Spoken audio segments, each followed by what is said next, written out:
O desporto tem todo o nosso apoio.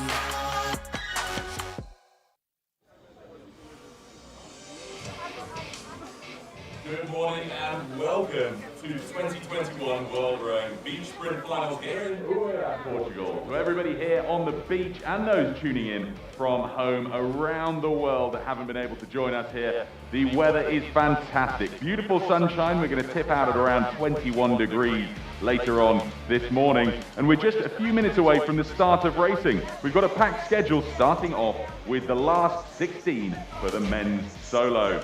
Loads to look forward to here as we see already getting themselves ready here in the starting funnel area. Christopher Back for the USA will be racing against Keelan Mannix for Ireland.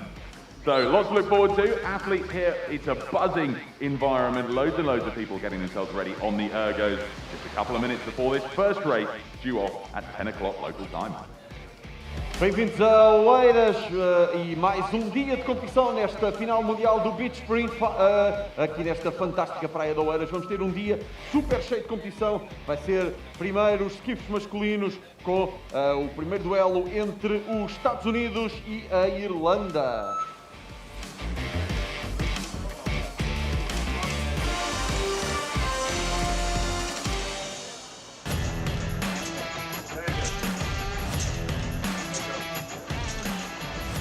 We get ready then for the first race of the day. It's the first race in the last 16 for the men's solo. Lining up in lane 1 for the USA, Christopher Back, and in lane 2 for Ireland, Keelan Mannix.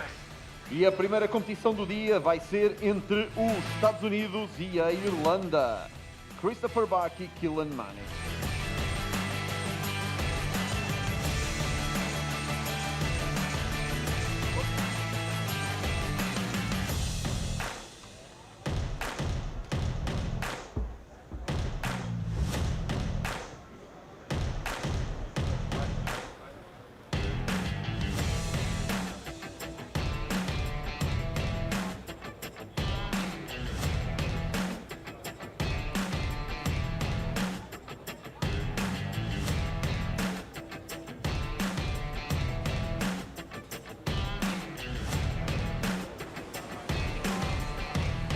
One minute to go, put your boats in the water.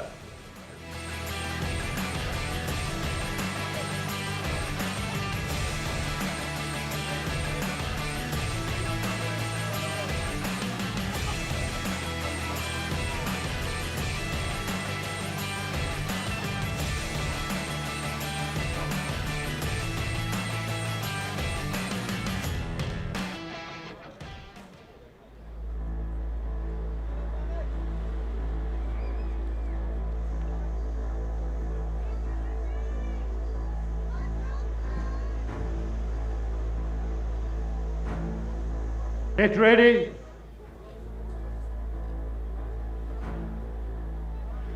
Attention.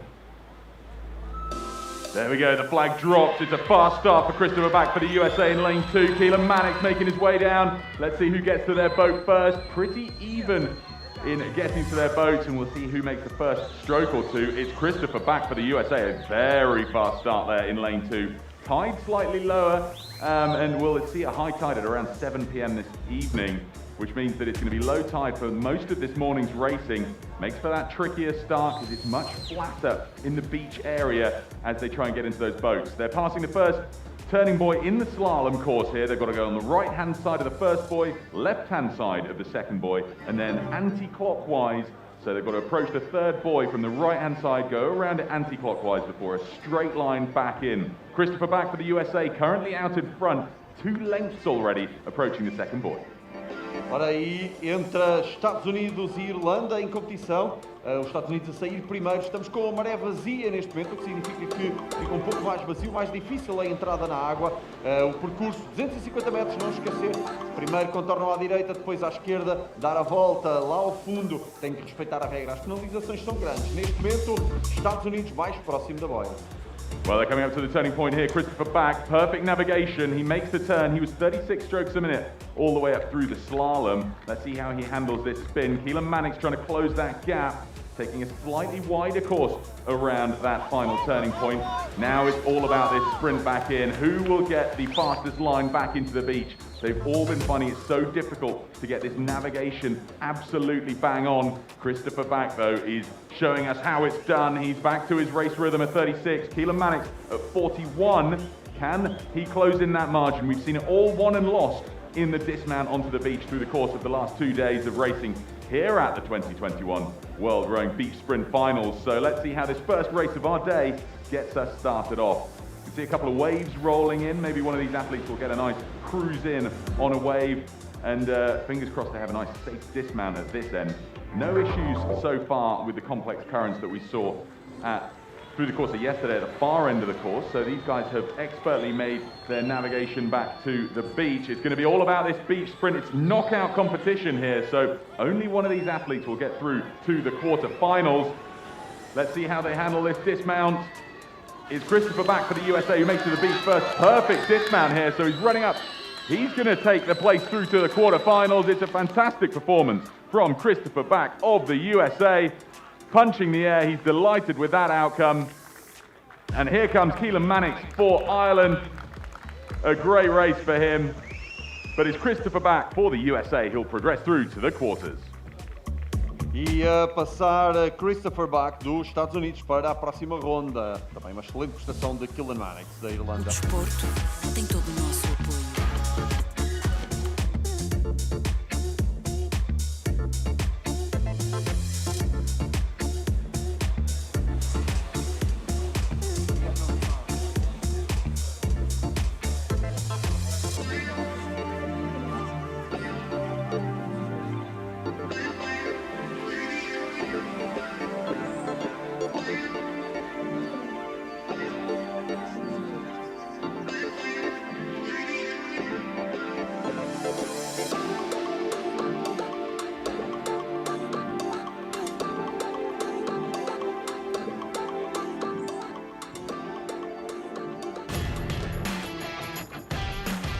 We move promptly on to the next race in the last 16 for the men's solo. Lining up in lane 1 for Lithuania, Zygimantas Galishanskis.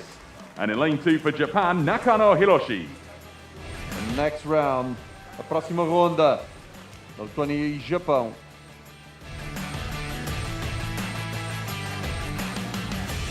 One minute, put your boats in the water.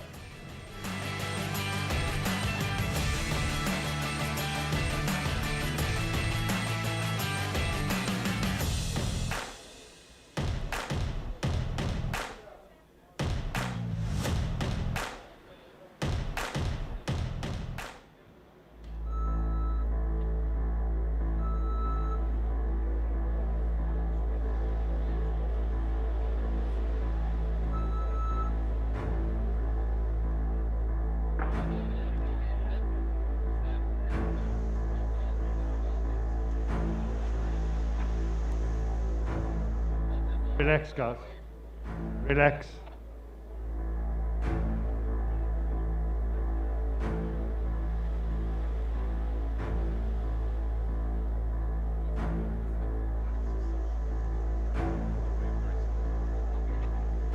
Get ready.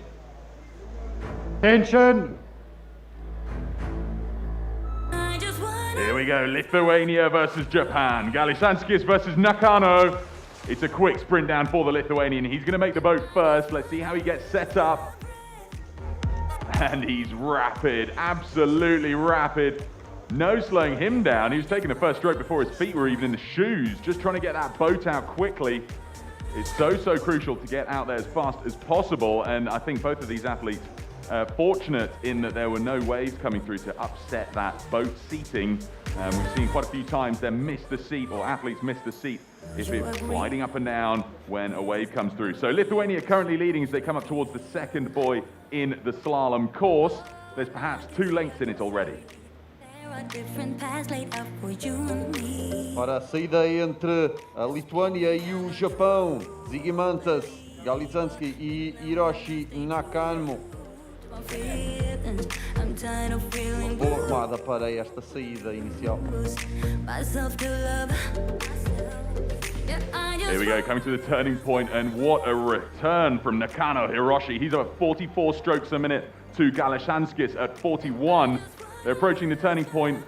The Japanese athlete closing in by a length up to the turning point here, but it's Galashanskis for Lithuania who makes the turn first, and very, very tightly done as well. He navigated that really, really well. It's going to be a question of can he get the line right to come straight back in to the beach here. We're often seeing this from those in lane one, not quite managing to get a straight course back in. Nakano Hiroshi following him though, so they've both gone off on a slight tangent here. This just adds to the distance that they've got to race in. And we see this because the currents out there really are more turbulent than you can tell from the pictures. There are 3 points where the currents are going in different directions all around that turning point. So it's a bit like a washing machine and really, really tough for these guys to get not only their spatial awareness right, having done a 180 turn, but also to handle the shifting currents as they try to come in directly towards their flag on the beach so that they have the fastest or shortest route up the beach to the finishing buzzer. But Galashanskis for Lithuania still leading, that margin only down to a length now. So it's going to come down to the finishing sprint here and a clean dismount. Gigamantis Galashanskis here for Lithuania is going to get to the beach first. No huge waves for them to deal with, so he should be able to run it up the sand and then time his exit. Let's see how he handles this then. It's a clean exit, so it's going to be Gigamantas Galashanskis for Lithuania. Let's hear it for Galashanskis, folks, here. As he comes up, he'll take the place through to the quarterfinals for the men's solo. Very well done, Nakano Hiroshi for Japan. A great race for him here in the last 16. E Gigamantas a passar para a próxima ronda, onde vai defrontar os Estados Unidos com o tempo de 2:47.80.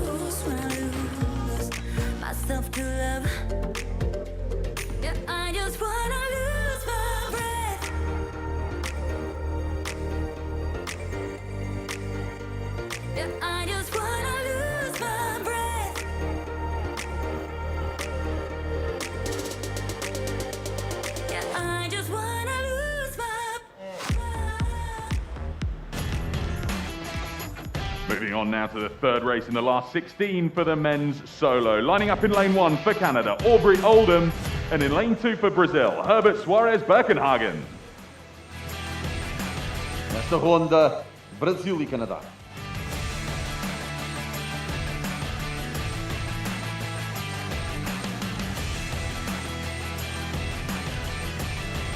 One minute, put your boats in the water.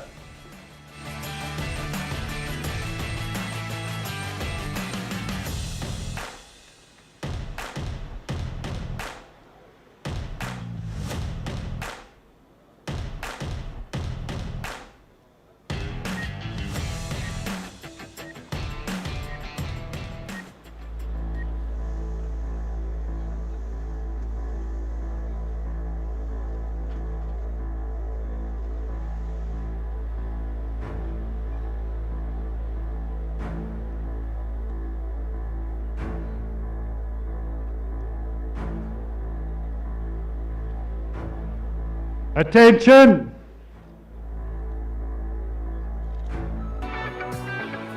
We have it, the start of this last 16 race for the men's solo. Aubrey Oldham and Herbert Birkenhagen for Brazil. It's a good and even start so far. Let's see how they get into the boat. And it's Aubrey Oldham who makes the first stroke. So he wins the fastest start there out of this two-boat race. And let's see how they handle the navigation here. Dead straight as an arrow for Oldham up towards the first buoy in the slalom course. There's not much separating them at this stage. Perhaps a length and a half to the Canadian firefighter from Ontario, Canada. And moving up through that, let's see how they adjust course to head up towards the second buoy.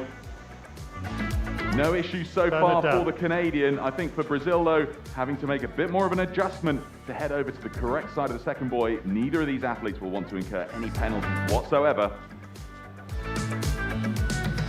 Para este duelo entre o Brasil e o Canadá, do Brasil é Herbert Soares Birkenhagen e do Canadá Aubrey Oldham, o bombeiro de Ontário, que foi quem saiu primeiro aqui na entrada da água. Mas o Brasil a recuperar muito bem, aliás, já ontem o brasileiro Herbert conseguiu uma excelente prestação, aliás, na sexta-feira, uma excelente prestação aqui neste remo de mar. Well, they're neck and neck getting to the turning point here. Oldham at 38 strokes a minute to Birkenhagen at 36. And it's Oldham who makes the better of the turn there. He's already on his way back here. Not quite sure what happened for the Brazilian. Maybe he got caught up slightly on the buoy, but that sport for you is a really tough thing to now claw back as they head on their straight line back into the beach. Great shots here of Oldham passing that second buoy, so about 150 meters still to row to come back in onto the shore. There's now 2.5, 3 lengths separating this race for one of the positions through to the quarterfinals. Birkenhagen going a fair bit off course here. He's going to have to make some huge adjustments in order to get back towards his flag.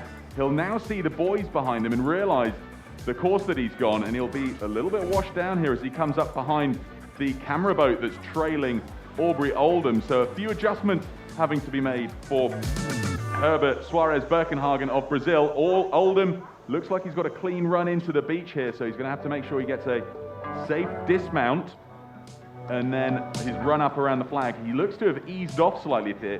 I think he knows he will want to save his energy for the final 8, which we'll see later on this afternoon for the men's solo. So here comes Oldham, already here at the beach. His locks flapping behind him as he passes the flag. He's going to take one of the few places through to the next round here for the men's solo. A great conclusion for Aubrey Oldham of Canada. And coming up the beach here, Herbert Soares Birkenhagen for Brazil.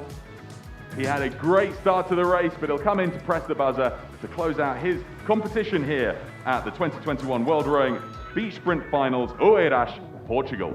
E o Canadá a passar para a próxima ronda com Aubrey Oldham com 2:51.067. Desporto tem todo o nosso apoio.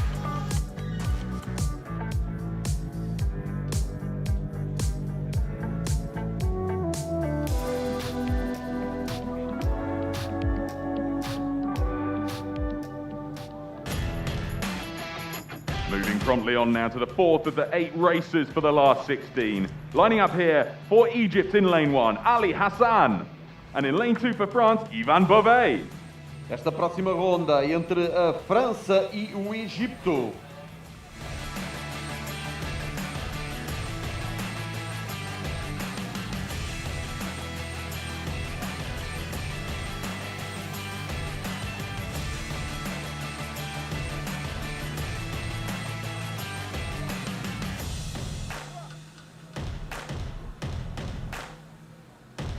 One minute, put your boats in the water.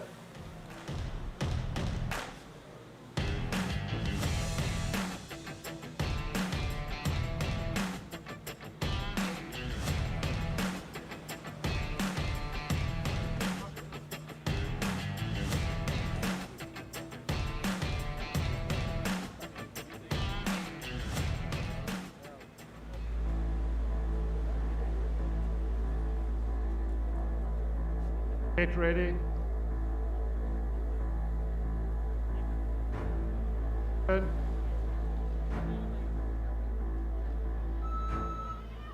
Here we go then, the 4th of 8 races for the last 16 in the men's solo. It's a good quick start for both of these athletes down to their boats. They arrive at their boats at the same time. So equally paced running down the beach here. Very, very shallow out there at the moment, with it being a slightly lower tide. And Ivan Beauvais, like a rocket, he's already a length or so up, heading towards the first turning point. And very, very well navigated so far. He's cutting it a little bit fine, heading towards that first buoy. He's made a few adjustments. He's going to clatter it with his blade here. So let's see how he handles that. No issue whatsoever. Making the adjustments now up towards the second buoy.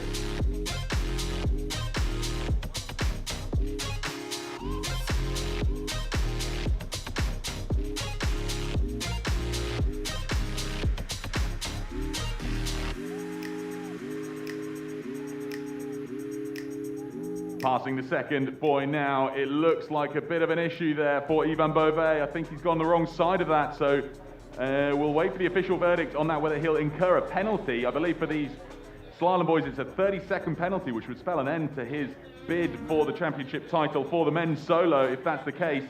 And he comes to the turning point. He's 2.5 lengths up on Ali Hassan for Egypt, who has navigated correctly thus far. He's just starting the turn. Beauvais a length and a half to 2 lengths up.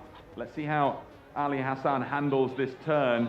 If the penalty is incurred for Beauvais, then he's got a 30-second margin for the Egyptian. And as long as he doesn't spell an issue here coming back towards the beach. I've just heard it that the penalty is confirmed, so a 30-second penalty for Ivan Beauvais for France. Here comes Ali Hassan for Egypt, that in that case 2 lengths astern of the Frenchman, but will be looking good for a place through to the quarterfinals if he can stay within 30 seconds of the leading Frenchman. 30 seconds is an awfully long time when it comes to a 3-minute race, so let's see what Ivan Beauvais can do. If he gets a clean dismount and any issues for the Egyptian, he could still be in with a chance. Now we see the navigational issues for Ali Hassan, just going the wrong side of this boy. That's not a penalty incurring issue though. It will just be a case of him not landing on the beach as close to his flag as he might have liked. Ivan Beauvais now coming in for the beach landing. We know he's got experience in this, so we'll expect to see quite a clean dismount. No issue whatsoever. Here comes the sprint up the beach, and we'll start that 30-second clock to see how far behind Ali Hassan is. Ivan Beauvais hits the buzzer. Let's see, 2:45.6.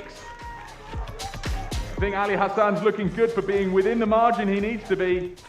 There we have it, so 2:54.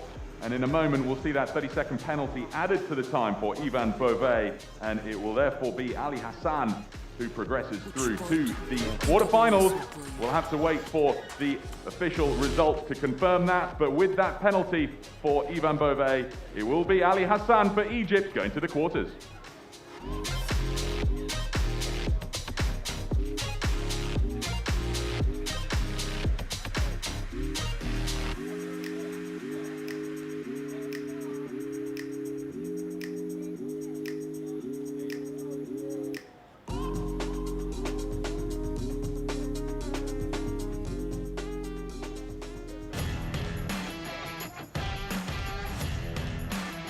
Next race now is the 5th of the 8 races for the last 16. Lining up here then in lane 1 for Algeria, Sid Ali Boudina, and in lane 2 for Greece, Ioannis Kalendaridis. A próxima ronda entre a Grécia e a Algéria.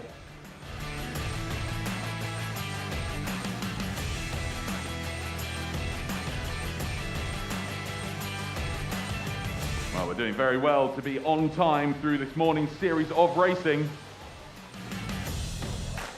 Absolutely bang on time. Here we go, folks. 1 minute. Put your boats in the water.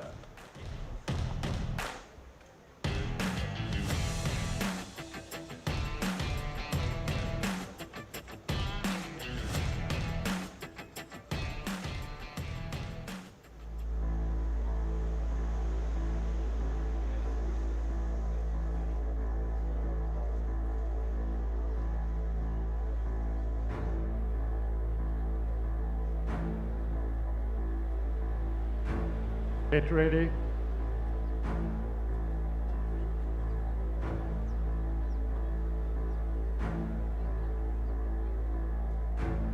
Attention.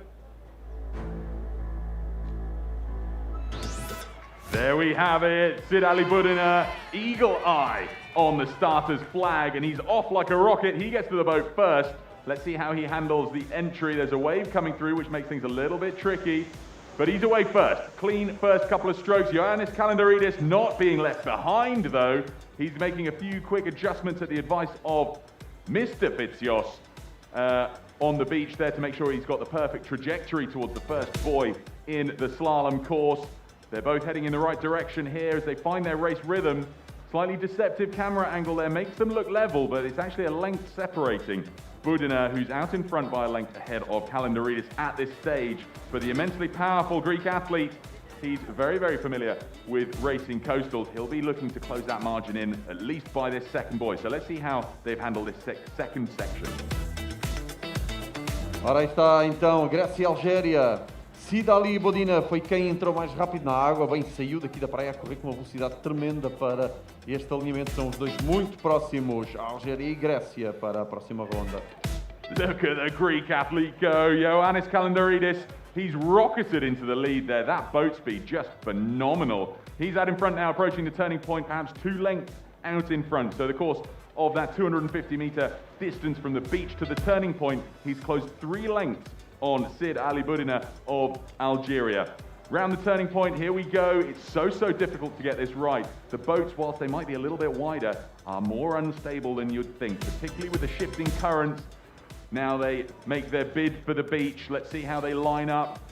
It's a very, very straight adjustment there for Kalendaridis of Greece. He's pointing directly towards his flag, so a great bit of spatial awareness there to make sure he's heading in the right direction. And navigation, Sid Alibudina also now in the right direction, taking a little bit of a wider corner around the turning point, so that could cost him if he wants to make up this margin in the beach sprint up to the buzzer.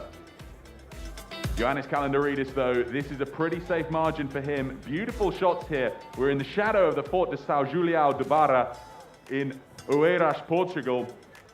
For those that aren't here and tuning in from home, it's stunning weather. Around 21, 22 degrees. Beautiful warm water as we see Ioannis Kalendaridis come into the last few strokes to close out his race in the last 16, averting any kind of disaster in the dismount. We're not seeing any huge waves, so he should manage to take a safe and clean exit from the boat. It'll be a sprint up the course. We've seen just now, Sid Alibudina has closed that distance down. It is going to be down to the beach sprint, but I think with the lead that Kalendaridis has for Greece, he's going to take the win.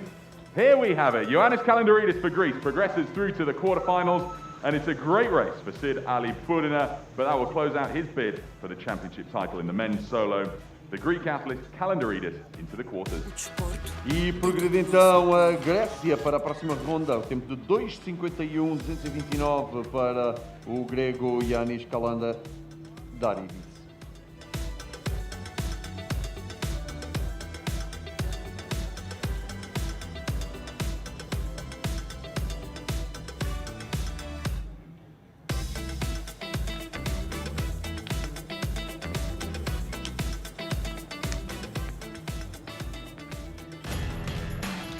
Moving promptly on now then, folks, we've got the sixth race in our lineup for the last 16. Lining up in lane 1 for Poland, Maciek Zawojski. And in lane 2 for Norway, Kjetil Borch. Ronda número 6 entre a Noruega e a Polónia.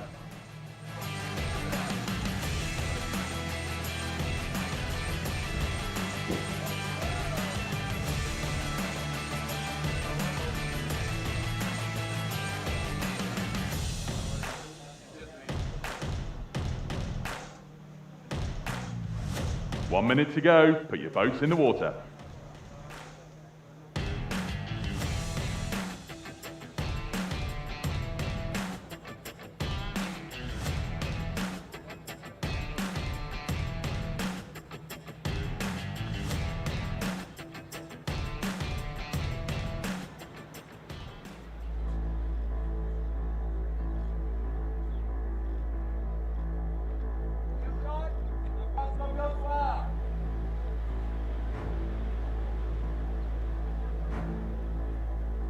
Get ready. Attention. There goes the flag, and Maciek Zawojski has his eagle eye on it. He gets out of the starting line first, running down to where his wife, Agnieszka Zawojska, is helping hold the boat. He's into it promptly. Kjetil Borch, a world-famous Norwegian Olympian, racing alongside him. Maciek Zawojski himself a world-famous Polish Olympian. Both of these athletes making the conversion to coastal and seeing how they get on here at the beach sprint finals in Oeiras. Heading up to the first turning point, they're pretty much level here, despite that great start for Zawojski. Passing the first turning point, Zawojski a slight advantage. It's about a length already as they make their adjustments towards the second point. Kjetil Borch going a little bit wider around that first buoy. He'll have to make more of a correction to go onto the left-hand side of the second buoy. Zawojski is having a perfect bit of navigation here. Current's changing direction now, so this will be tough. It's starting to push them from left to right, which is the opposite direction to what we're seeing on the screen here. This is Agnieszka on the beach, screaming to make sure that he's pointing in the right direction, trying to do a little bit of advice. She's pleased that he's gone the correct side of that second buoy, and now they approach the turning point. Kjetil Borch has closed that margin in, a powerful Norwegian athlete on the left side of this picture on the big screen. Let's see how they handle this handbrake turn. It's going to be oh so tight. The question's going to be all about this sprint back to the line now and the straightest navigation they can manage. Olha então, duelo fortíssimo entre o medalhado olímpico da Noruega, Gatil Borsch e o polaco Maciej Jaworski. Coming back into the beach, they're both a little bit off course. Maciej Zawoyski making the correct correction. He's now pointing directly to his flag. Kjetil Borch a little bit off angle. Borch at 36. We've got Zawoyski at 38 strokes a minute, and this is going to be an exciting conclusion. Ladies and gentlemen, here on the beach, and those tuning in at home, we have a really tight race here. There's very little to separate them. They're both doing some good navigation so far. They're heading in the right direction to their flags on the beach. You can see on this great shot just how difficult it is for them when they peek over their shoulder to pick out the correct point on the beach for them to be heading for. That spatial awareness and navigation is critical. Kjetil Borch, with a few powerful strokes, pulls out to a bit of a lead in the last 10 meters or so. Let's see how they handle the dismount. The powerful Norwegian just rocketing ahead with that great bit of boat speed. He's out of the boat first, making his way up the beach. I think he knows he's done what he needs to do. Passing his flag, he's going to take the win here in this race for the last 16 and progress through to the quarterfinals. Kjetil Borch takes the win just ahead of Maciej Zawoyski for Poland. What a performance from both of these world-renowned Olympic athletes here in Oeiras for the 2021 World Rowing Beach Sprint Finals men's solo. E a Noruega a passar para a fase seguinte com Kjetil Borch, medalhado olímpico 2:45.490.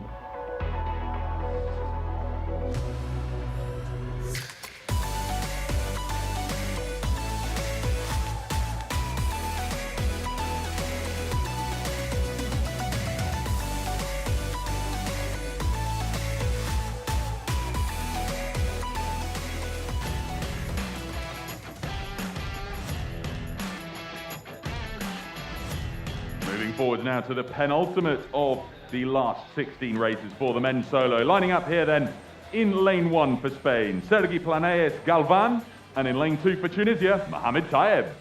E número 7 entre a Tunísia e a Espanha.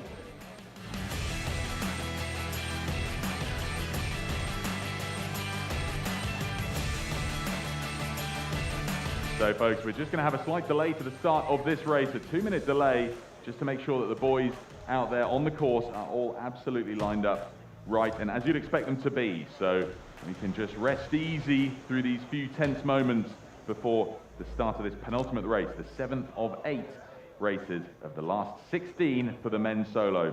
Knockout competition here, and it's only one from each race to progress through to the quarterfinals, where we see that fantastic format of the 4 quarterfinals, promptly followed immediately after by the semi-finals and then the 2 finals.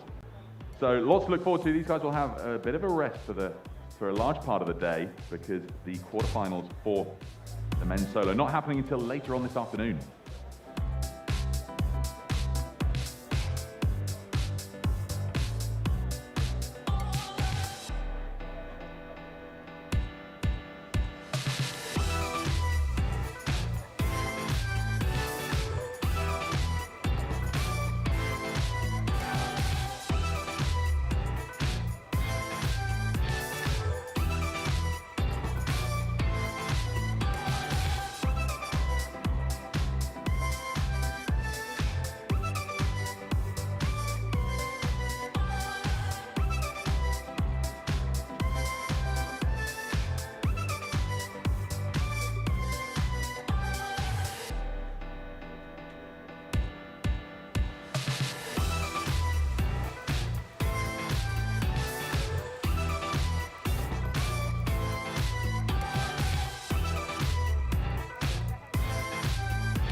Well, the technical officials just making sure that the course is absolutely spick and span before we can restart racing. So it looks like they're just making sure that that second buoy in lane 1 is exactly where it ought to be. Creeping towards it now is possibly a replacement buoy, but we'll find out more on that shortly. So they're just going to make sure that second buoy is in position accurately. It's slightly out of alignment, so I'm sure they're going to make sure that's absolutely right, and we'll be back with racing in a few moments, we all hope. Ora, estamos a alinhar, garantir que a pista está 100% correta, no alinhamento perfeito, para que a verdade esportiva seja mais verdadeira possível aqui nesta pista de Oeiras, deste Beach Sprint Finals do ano de 2021. Este é o terceiro dia de competição do Beach Sprint. Para a semana vamos ter mais competição, mas desta vez no Coastal, ou seja, remo de mar, maior distância, mais animação.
Well, folks, it looks like we might be back in action here.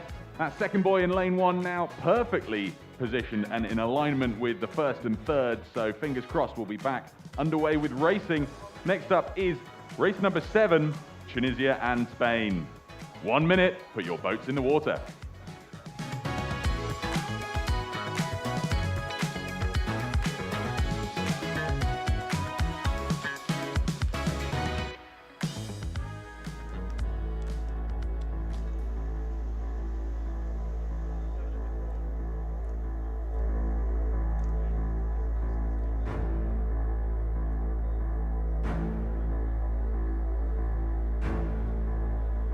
Get ready. Tension. There we go, Sergi Planes, Galvan for Spain in lane 1, Mohamed Tayeb for Tunisia in 2.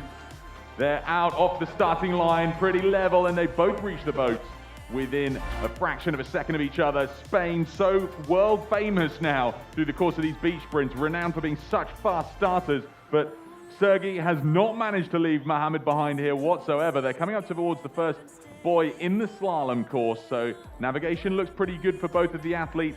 Spain absolutely rocketing towards it though. I think now there's a length separating them. There is slightly deceptive overhead camera shot. There's a length between them as they pass the first turning point. They'll now be making those adjustments as they approach the shifting currents. We've got a great view of them here. As you can see, there's a bit of a shift on in one direction before they reach that second buoy from right to left, and then it goes the other way after that buoy. We were hearing from some of the athletes here on the beach that it gets a little bit tricky to manage. Now they've got to go up around the turning point at the far end, and it is still out in front. Spain, I believe, but not leaving behind Mohamed Tayeb from Tunisia. Ora, mantém então a coerência nestas duas remadas, não estão muito longe dos remadores, o tunisino e o espanhol, para passarem para a próxima fase, neste momento no monte de viragem. Well, there's the turn. Spain has pulled out into the lead, so he's trailing behind a very, very fast-moving Mohamed Tayeb up to the turning point, but just the technical proficiency of stopping the boat, getting it shifted around the buoy from the Spaniard, Sergei Palaneus Galvan. Now a little bit of a navigational issue for him, taking a much wider arc back towards the beach. Mohamed Tayeb could be taking advantage of this up towards the shoreline because he's got a dead straight line back towards the flag that he's going to have to go up on the beach. Adjustments made here by the Spaniard Palaneus Galvan. So it could be all to play for in the sprint up the sand. Not much separating them now as they come back in towards the beach. They're looking pretty level passing that first buoy, but Palaneus Galvan is off on an angle here. He's going to have to correct that a little bit coming in towards the shore. That could cost him a fraction of a second, and we've seen races won and lost by as little as 0.2 of a second throughout the course of racing so far this weekend. Mohamed Tayeb makes the beach first. He's got a great advantage in doing that. Let's see how he handles the dismount. A good clean dismount. Is that down to the beach sprint here now? Up the sand, passing his flag. I think he's got the advantage for Tunisia here. Mohamed Tayeb is going to take the win ahead of Palaneus Galvan from Spain. There goes the buzzer. Mohamed Tayeb for Tunisia secures his spot through to the quarterfinals from this last 16. E a Tunísia a passar para a ronda seguinte. Ele vai falar melhor sobre a Espanha com o tempo de 2:45.046.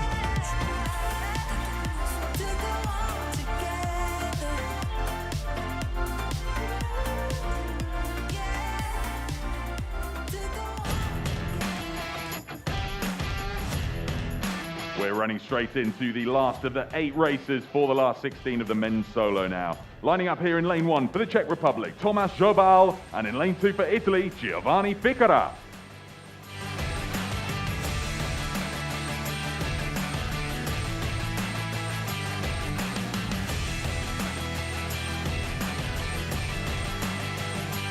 One minute, put your boats in the water.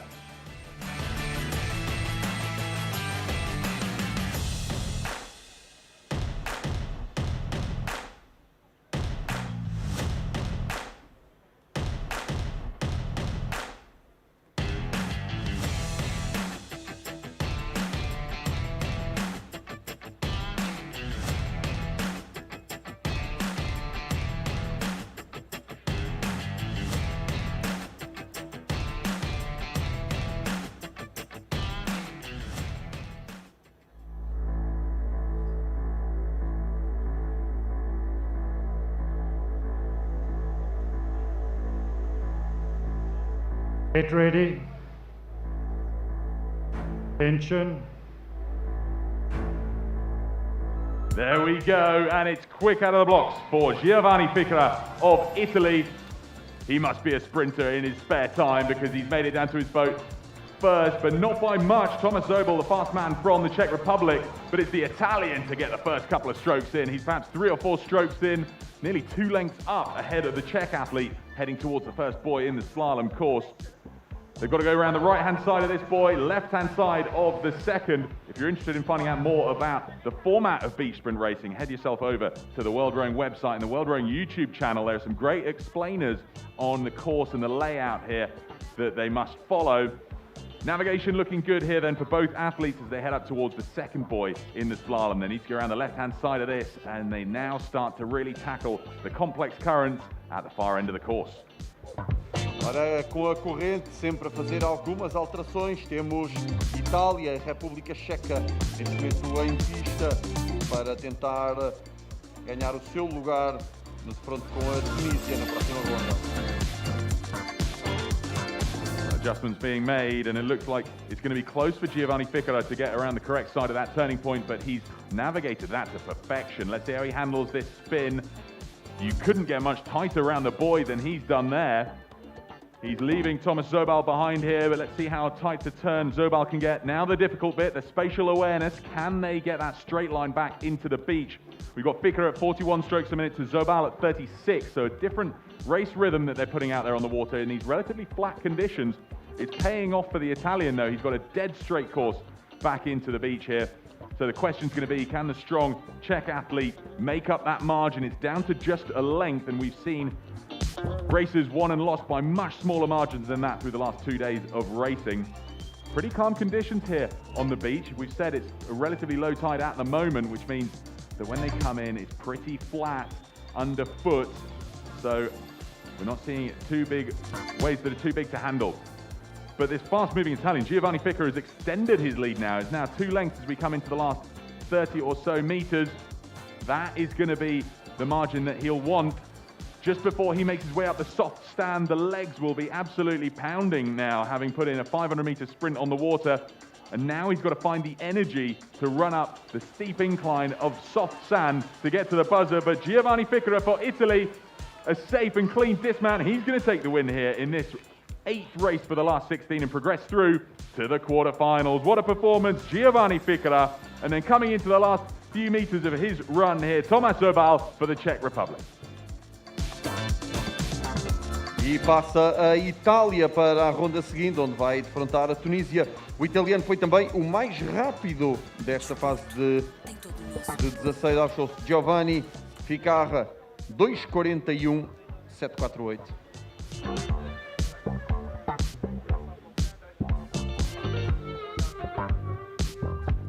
Well, that was a great performance in the last 16 for the men's solo. We now know who's progressing through to the quarterfinals. Christopher Back for the USA, Zygimantas Galisanskis for Lithuania, Aubrey Oldham for Canada, Ali Hassan for Egypt, Ioannis Kalendaridis for Greece, Chetel Bork of Norway, Mohamed Tayeb of Tunisia, and Giovanni Fica for Italy. We'll see them all race in their quarterfinals later on this afternoon, taking place at 3:20 onwards. Next up then, we move on at 11:10, so there's a small gap in our program. We'll start with the junior men's double quarterfinals at 11:10. Ora, tivemos então, nesta primeira competição de manhã, neste Beach Sprint Finals aqui em Oeiras, os Estados Unidos a conseguirem levar a melhor sobre a Irlanda e vão defrontar a Lituânia contra o Japão que venceu. Na ronda seguinte será o Canadá e o Egito que vão ter a próxima ronda. A etapa seguinte será a Grécia, Noruega e depois Tunísia e Itália. São estes os grupos que vão alinhar na próxima competição. Para já, vamos para as duplas de júniores masculinos, a começar às 11h10. Bem-vindos a Oeiras, bem-vindos a esta fantástica praia. Estamos com um dia de sol lindíssimo aqui em Oeiras. Convidamos todos a estar presentes e a aplaudir os nossos remadores aqui nesta que é a primeira prova do Campeonato do Mundo de Remo de Mar em Portugal e também para as categorias de júniores que pela primeira vez se juntam a esta competição, onde ontem já tivemos 2 medalhas, uma de ouro e uma de prata.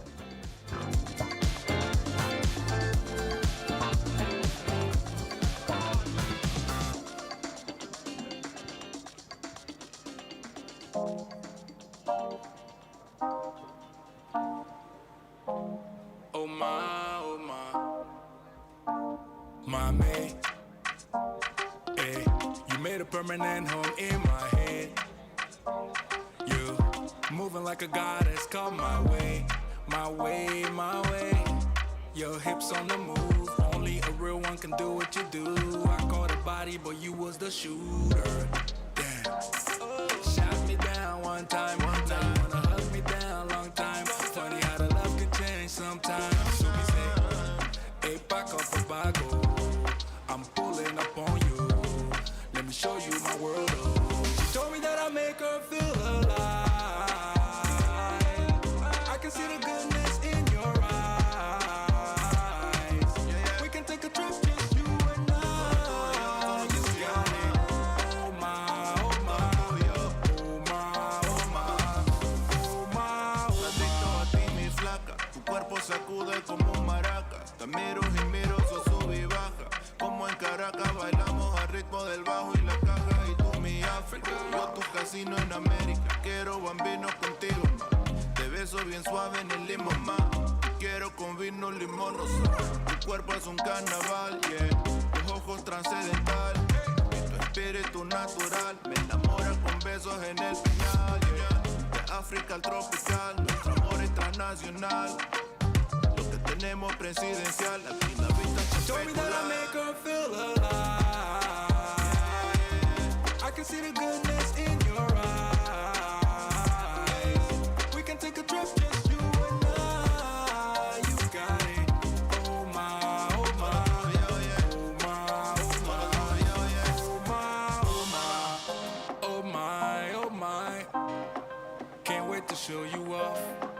Come out, I'm pulling up. Come out, I'm pulling up, yeah. Oh ma, lo que tengo contigo más, esto está fijo más. She told me that I make her feel alive. I can see the goodness in your eyes. We can take a trip, just you and I. You got me, oh my, oh my, oh my, oh my. She told me that I make her feel alive. I can see the goodness in your eyes. We can take a trip, just you and I. You got it, oh my, oh my, oh my, oh my, oh my, oh my.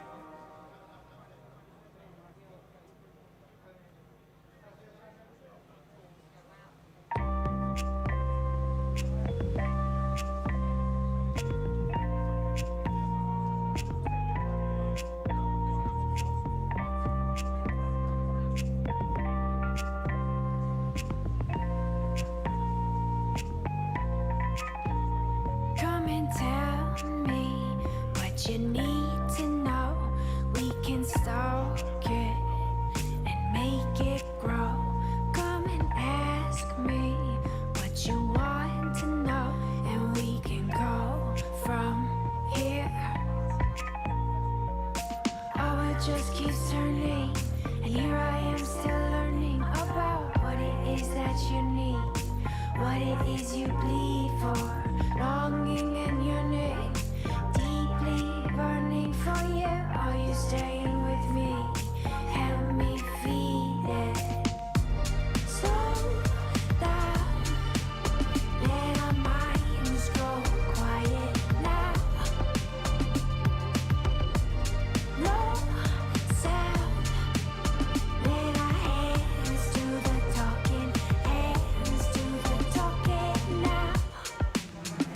Do you see how this fire grows rapid, and nobody knows how it started or where it will go? I can't stop now, baby, no. Our world just keeps turning, and here I am still learning about what it is that you need, what it is you bleed for, longing in your neck, deeply burning for you. Are you staying with me? Tell me you need it. Slow down, let our minds go quiet now. No sound, let our hands do the talking, hands do the talking now.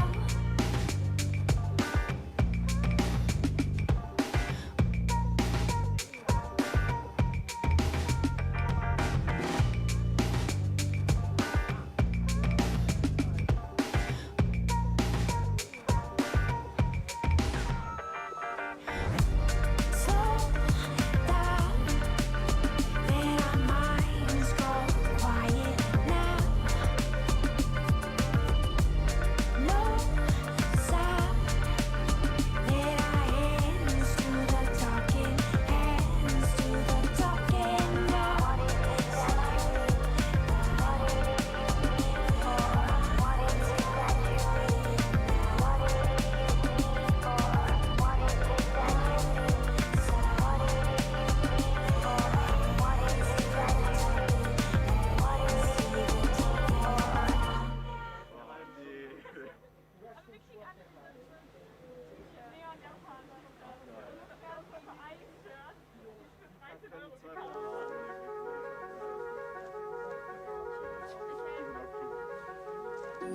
Clearing tears in your eyes at every step of our goodbyes.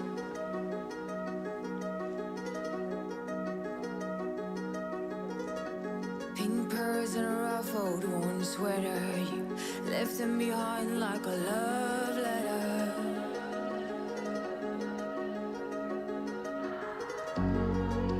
I can make a sentence, and nothing makes sense.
hiccups.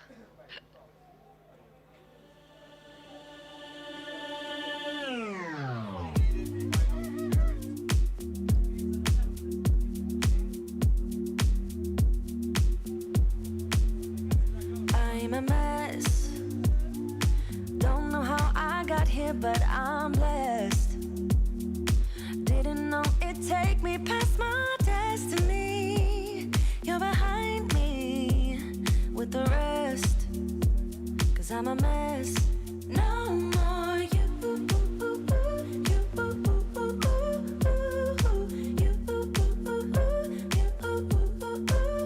And I go home. You said things could only get better. I needed more than ever. They don't. How can I believe you when everything is see-through? Everything is see-through.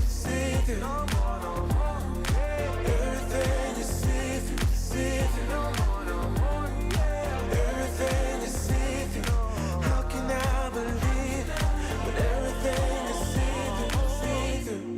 You see through. Gotta make space for the new you, like I'm old news in your rearview mirror. It must be nice you went and got a penthouse. All your friends partying is real loud. Brand new money with a brand new chest. Still a baby bird price straight off the nest like you.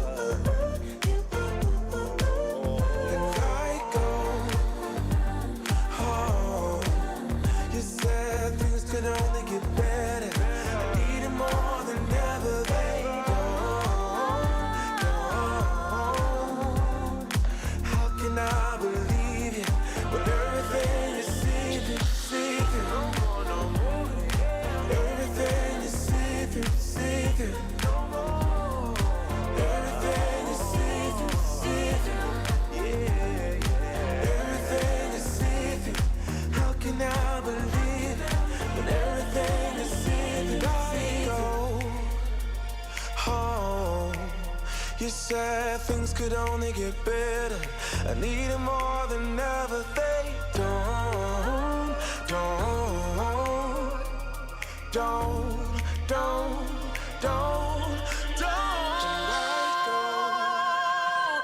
Oh, you said things could only get better. I need it more than ever. They What a day we had here at the 2021 World Rowing Beach Sprint Finals, day one of racing. It's been mostly time trials through the day, but towards the end of the day, we've had the first knockout rounds in some of the boat classes. this one for the mixed double. For me, reflecting on the day, it's been all about that mixed double category where we got out into the knockout rounds. We saw two really, really close races that I just thought couldn't have been separated by a smaller margin. We saw in one of the mixed doubles, Canada's Aubrey Oldham and Sarah Pigeon battling out alongside Germany's Malte Hein and Karina Hein. In the end, Canada won by 0.2 of a second. It was a fantastic dive to the line right here on the finish line. Both athletes reaching for that finishing buzzer. And then in the very next race, we saw it happen again. There, we saw Poland's Agnieszka Koba-Savoyska and Maciek Zawojski battling it out against Ireland's Aoife Lynch and David Hussey. Another 0.2 of a second separating them, and a real turbulent bit of emotion, because for a moment nobody knew who had won. For a moment everybody thought it was the Irish, there were celebrations, and then turns out when the official results came through, it was in fact Poland. And being the knockout rounds, that's your place in the competition, whether you make it through these repechages or not. When I look at some of the other boat classes though, I've got to call a standout athlete for me was in the women's solo. Maya Cornu, young athlete from France. She was one of the first racers in the women's solo, racing alongside the American, and she set the benchmark time in the first heat, the first time trial for the women's solo of 3 minutes 02. Nobody came close to her for the rest of those heats and time trials. So she's going to be one to watch as competition goes on. But here in Oeiras, Portugal, it's been a really, really beautiful day of competition. We've got a lot more to come through the course of tomorrow and Sunday as we get into the final 8, the quarterfinals, which are closely followed by the semis and then the 2 finals. So loads to look forward to here in Oeiras, Portugal. You on repeat, you can see shit cause you have closed your eyes. You say you listen, but you're missing what it's all about. Rise up now. If you never fall, you don't change at all. Cry out now. Have you given up? I will never stop, yeah. I try to help you, but you keep reading between the lines. There's nothing there for you to complicate, we're not aligned. You say you listen, but guessing that's just another sign. Not growing up, you're growing old, your life keep passing by.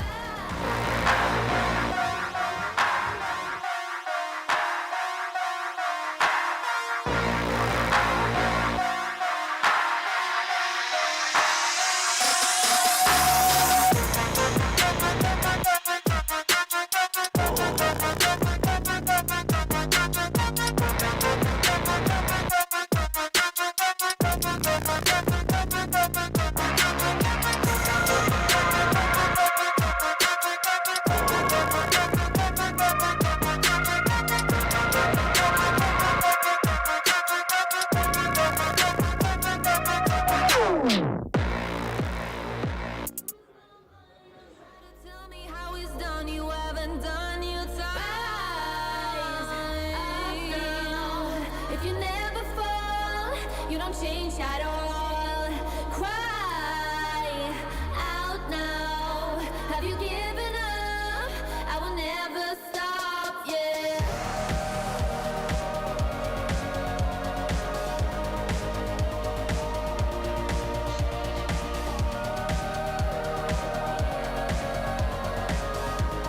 Rise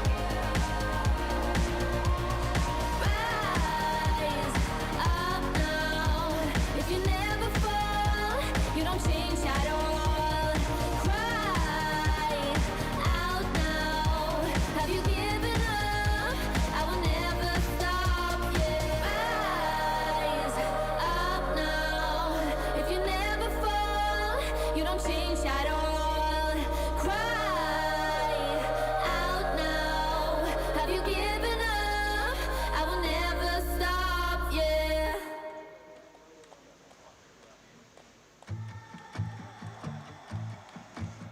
You're a guilt trip, feeding me with all these lies. I feel sick. You're a bad choice that I made 5 years ago at some party in New York. Are you texting me to tell me that I'm shit? Why are you still going on about things I never did? Maybe you can't see that I'm hard to hold. I know I'm a basket case you think should be alone, but I still have my friends, don't want you. All I need is them, don't want you. I can barely sleep 'cause of you, but I still have my friends, don't want you. You're a nightmare, reminding me of who I am. I feel scared sometimes. Would you leave me be? I know I'm a mess, but I don't need you to tell me. I can't change the things that happen. I know my head's not right, right. I wish that I could be somebody that's good enough for you, but I still have my friends, don't want you.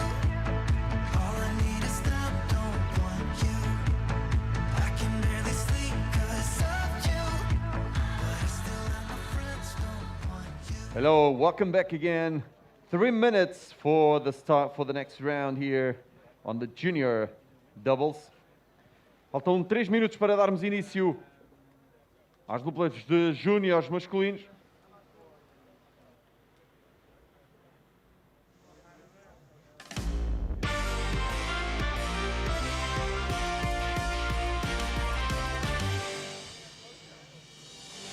Just moments now before we get started with the first of the 4 quarterfinals for the junior men's doubles. Lining up here then, in lane 1 for France, we have Donovan Savary and Remy Rabal. And in lane 2 for the USA, Joshua Lee and Aiden Erisman.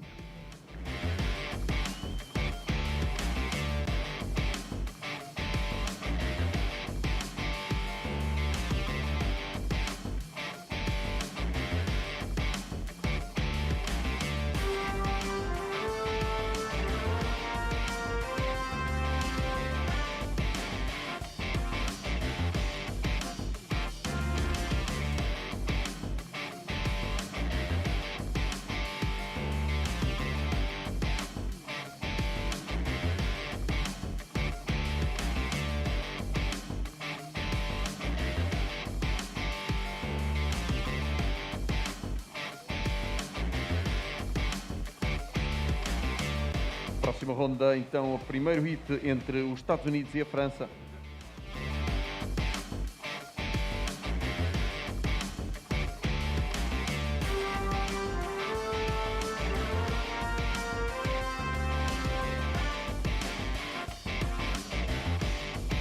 One minute for the start. Put your boats on the water.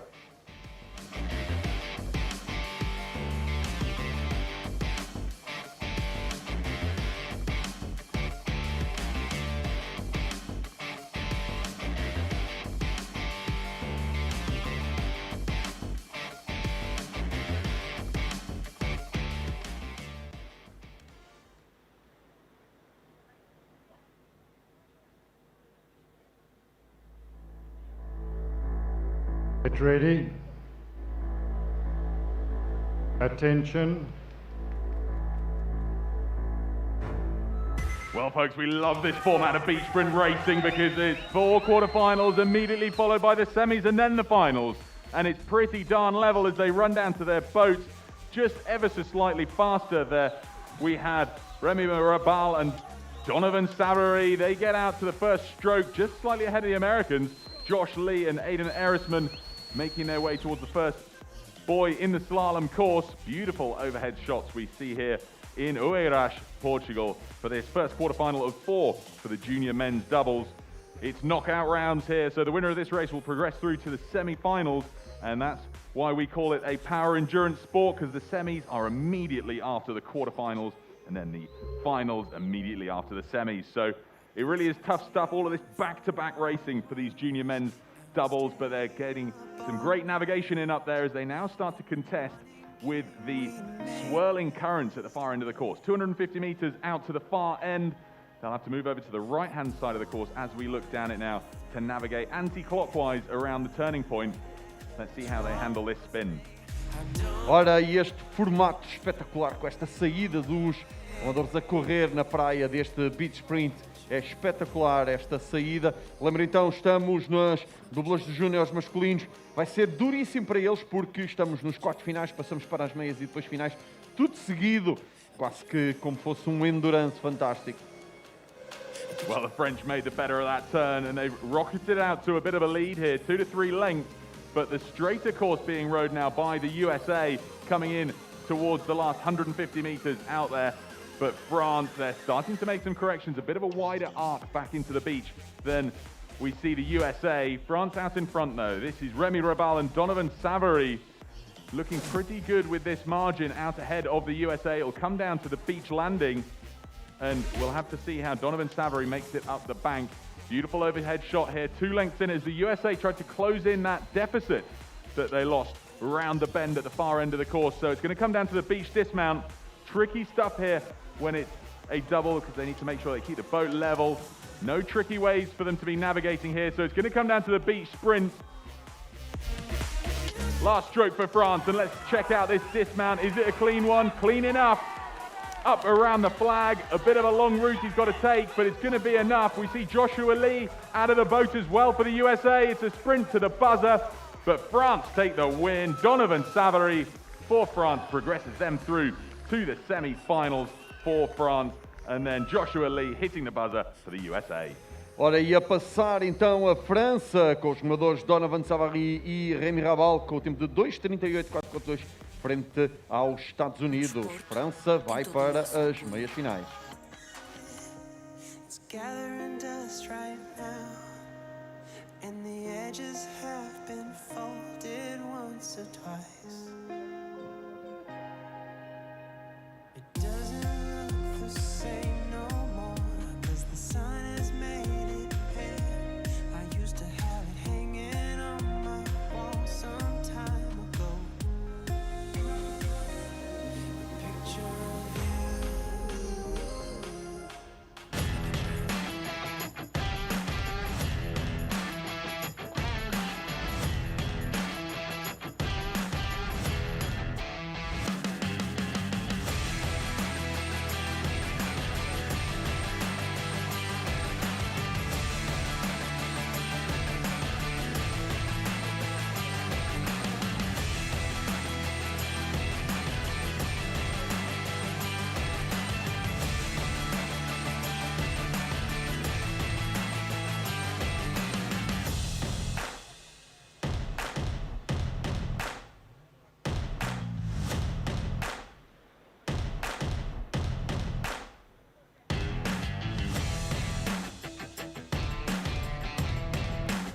Ora, próxima ronda de quartos finais. Okay, folks, we're ready for the second quarterfinal now for the junior men's double. Lining up in lane 1 for Italy. Give it up for Paolo Giuseppe Condorso and Pietro Fugazotto. And in lane 2 for Portugal, Diogo Goncalves and Luis Amaro. Guys, it's great to have you here racing in the junior men's double, but tell us, where are you from in Portugal and which clubs do you race for back home? I'm from Aveiro and I race for Clube dos Galitos. And yourself, club? I'm from Pereira and Ginásio. Excellent. Well, it's great to meet you guys. Very best of luck. Woo. Let's meet Italy here then. So where is it you're from in Italy and which clubs do you both race for? I'm from Sicily and we race for Circolo Canottieri Peloro. Brilliant. You both race for the same club? Yes, back home? Of course. Excellent. Well, look, it's really great to meet you guys. Very best of luck. Go get yourselves ready. Ora, a próxima ronda então entre Portugal e Itália. Diogo Gonçalves e Luís Amaro.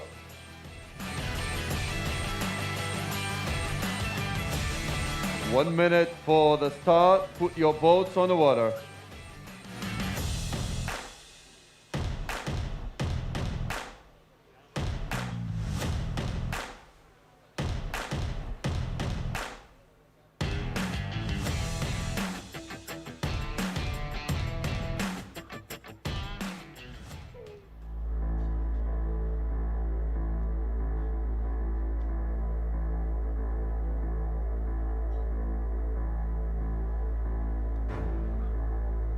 Get ready.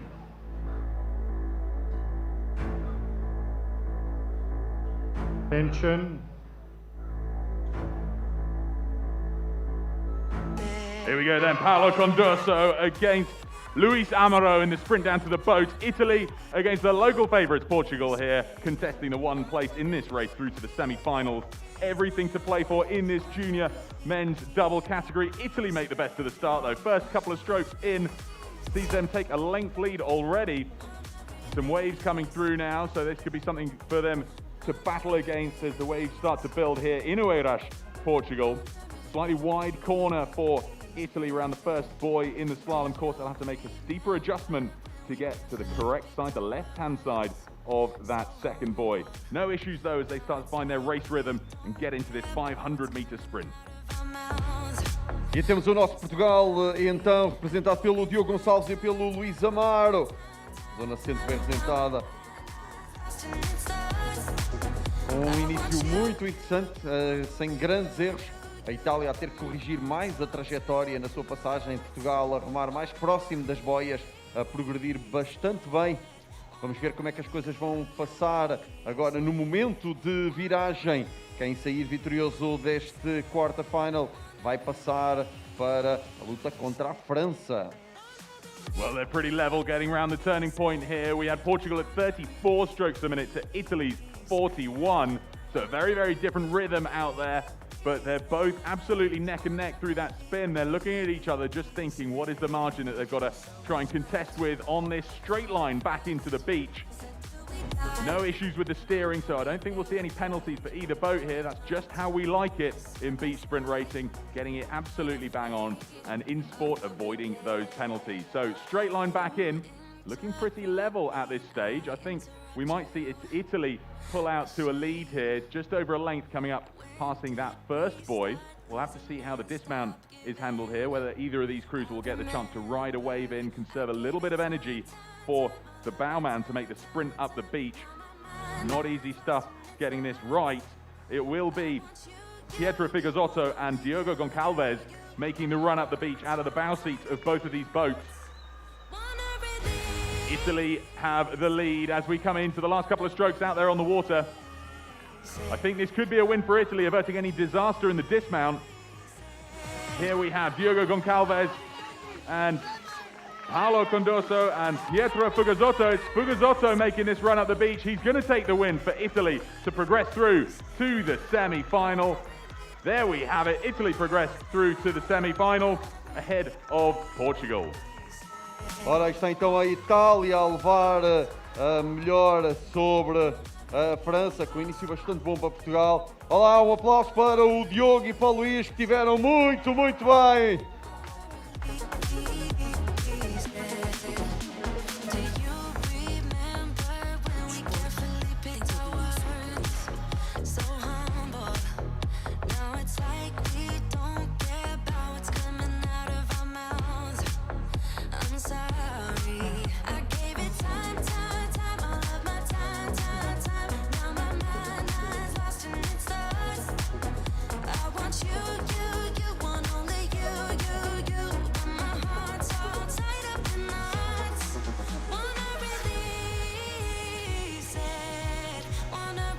Número 3, vamos ter Espanha e Alemanha.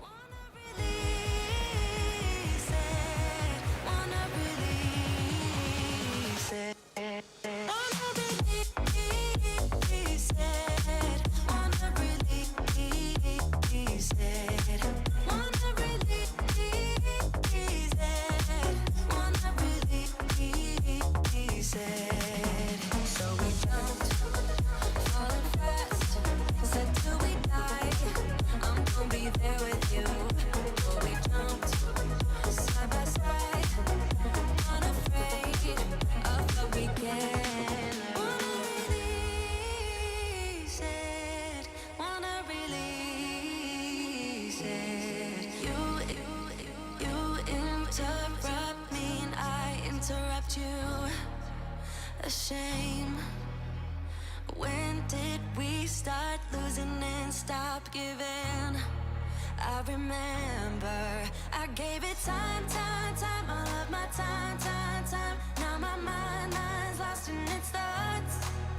I want you want only you, but my heart's all tied up in knots.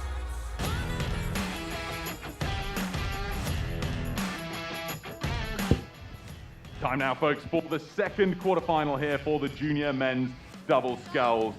We're ready to get going here, and lining up in lane 1 for Germany, we have Benjamin Farr and Sebastian Frey. And in lane 2 for Spain, Miguel Salas Cordoba and Jaime Soler Bernaldez. Let's get to know a couple of these athletes then. So guys, where is it you're from in Spain and where do you train? We are from Alicante and we train in Real Club de Regata de Alicante. Brilliant. And how has your journey been to get here? We had to row the Spanish regatta and then we won and we are here now. There's your qualification. Well, very well done to you both. And over on this side, guys, where is it you're from and where do you train? We're from Ulm and our club is the Ruder Club, Ulmer Ruder Club Donau. Excellent. And how did your selection process go? We had a qualification in Bremerhaven. And you guys won, so Yes. very, very well done to you both. And look, guys, very good luck. Go get yourselves ready. Ora, o próximo duelo, hito número 3, Espanha e Alemanha.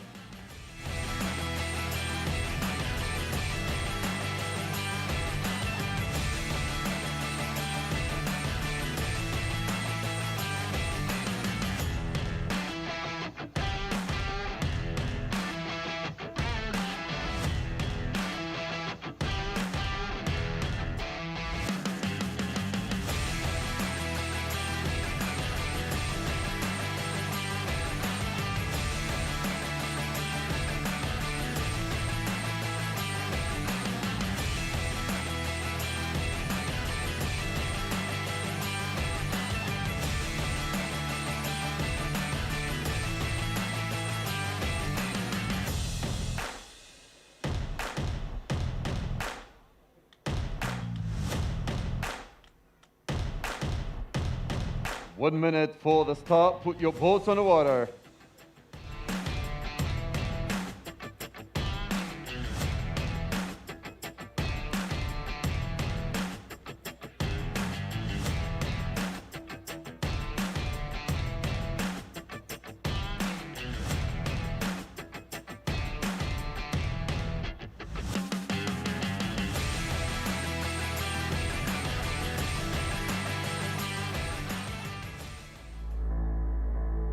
Get ready.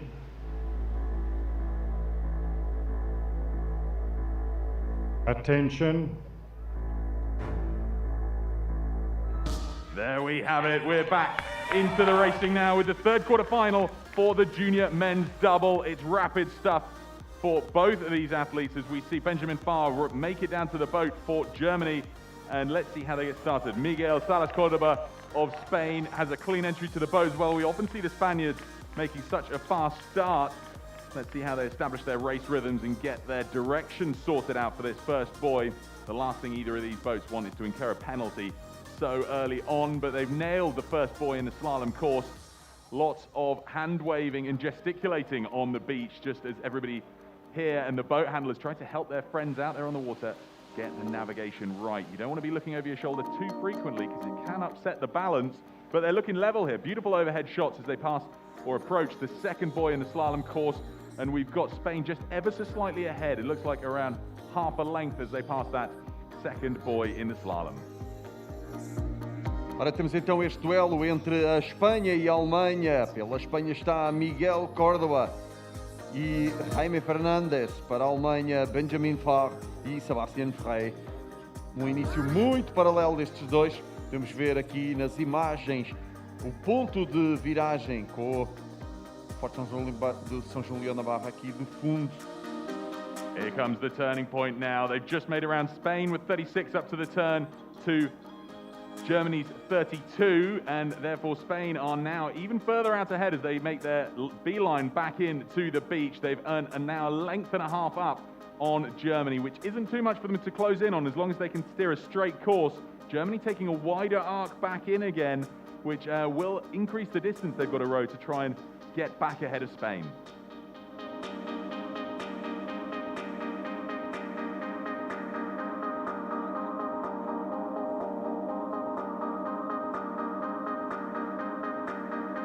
Last 50 or so meters for these boats coming back into the shoreline. Spain are looking pretty well set here to progress through. They've had a great race, technically excellent, no issues out there whatsoever. A pretty level start, so Germany did well to keep terms with Spain, who we know are very, very fast starters in all of their boat classes, and it's paid off. Germany had a great start, but it was the boat speed from Spain that's meant they are first on the beach as we see sprinting up to press the buzzer. Jaime Soler Bernaldez for Spain secures their place through to the semi-final. Fantastic performance for folks. Give it up here for Germany as they come in to press the buzzer. It is Benjamin Farr for Germany who'll seal out their conclusion in this quarterfinal for the junior men's double. E passa então a Espanha, nuestros hermanos passam para a ronda seguinte com o tempo de 2:37.65. Vão confrontar ou a Bielorrússia ou o Japão. Será o hit número 4, o próximo a entrar na água entre estas duas nações, Bielorrússia e Japão.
Okay, folks, it's time for the last quarter-final now here in the junior men's double boat category at the 2021 World Rowing Beach Sprint Finals. We were due to have Belarus lining up in lane 1, but sadly they've had to withdraw for medical reasons. Japan, nonetheless, will race the course, and here lining up for Japan, folks, give it up for Yoshiri Yutaro and Shiraishi Ryoma. So great to have you here, guys, racing for Japan, but we'd love to know a little bit more about you. Where are you from and where do you train? I'm from Imabari. Okay. And where do you train? Which club? Imabari West Club. Excellent. Well, look, guys, you've got the course to yourselves. Belarus isn't here, so good luck.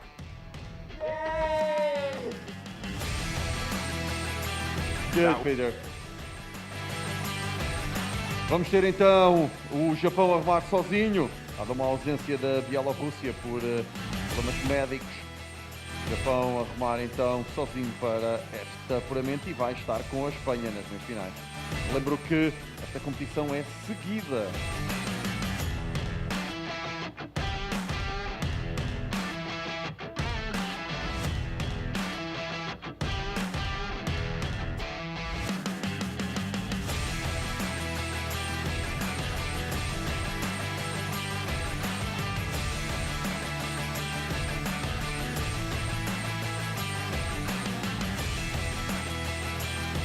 One minute for the start. Put your boats on the water.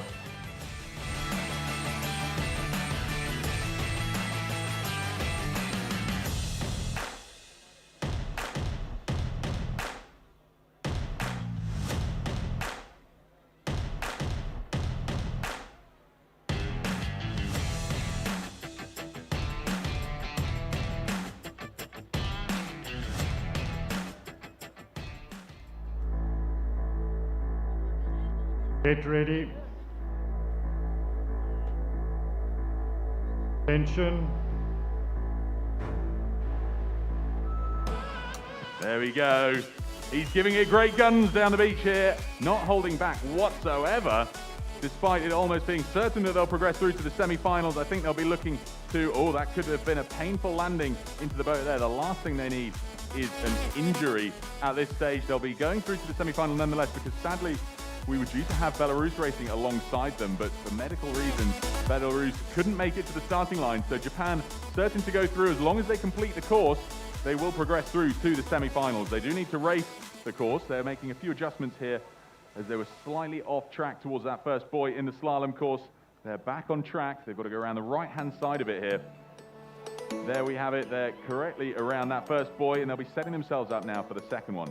It'll be interesting to see how much effort they put in here, because the nature of beach sprints is that straight after this quarterfinal, they'll be preparing themselves for the semis, which happen just within 20 minutes or so. So the lactic acid will barely have had an opportunity to drain from the system before they're putting their muscles back to the test to try and contest for a place into the A finals, where they'll be gunning for gold or silver medal. The B final, of course, is the bronze medal opportunity for those that lose out in the semis. Heading up towards the turning point now. Looks like a clean race so far. E o Japão a tratar sozinho desta competição, tendo em conta a ausência da Bielorrússia, mas mesmo assim a tentar a correr e a sair muito bem nesta passagem. Vamos ver também o tempo por curiosidade e vamos passar para a fase seguinte logo depois.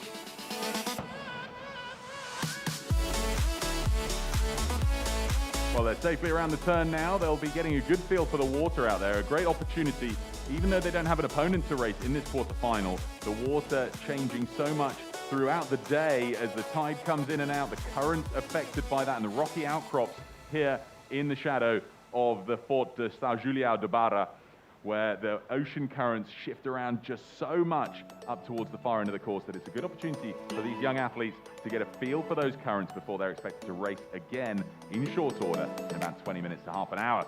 Now, they're coming up towards the beach landing. As long as they have a good, safe landing and avoid any kind of injury, they'll be very well set up indeed for the semi-final.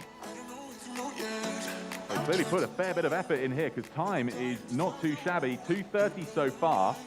So they'll be out there contesting with the times of those that have really been putting in a max effort alongside another crew. So they could be burning themselves out here. Let's hope that they've saved a little bit of energy. Good practice for the dismount here as he goes up the beach. Let's see how he handles the sprint up, and he's going to press the buzzer to secure that place for certain into final. There we have it.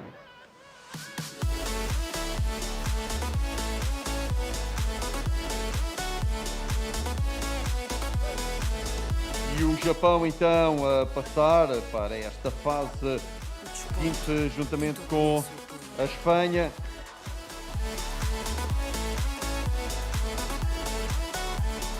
Yutaro Yoshida e Ryoma Shiraishi vão então defrontar Miguel Córdoba e Jaime Bernaldez nesta próxima ronda, nas meias finais. A primeira vai ser entre a França e a Itália.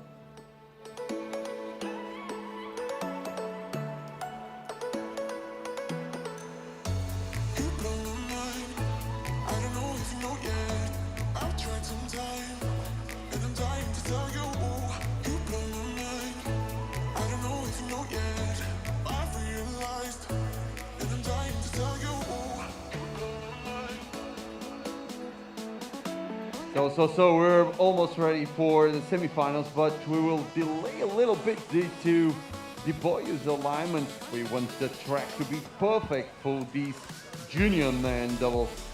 They are fast.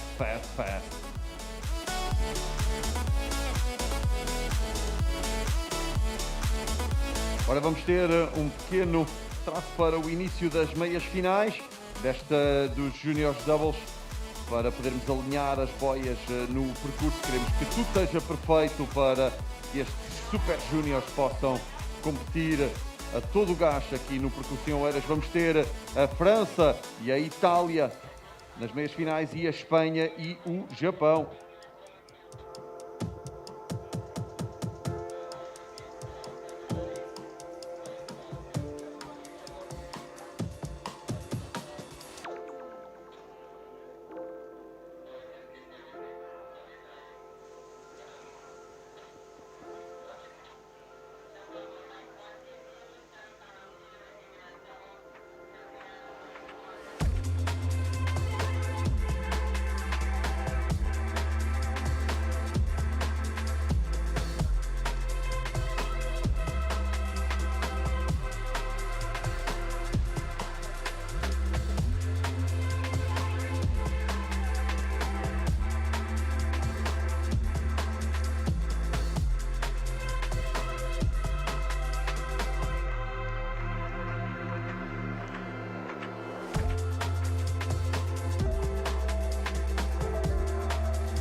Well, folks, there's a slight delay to the start of the first semi-final for the junior men's double.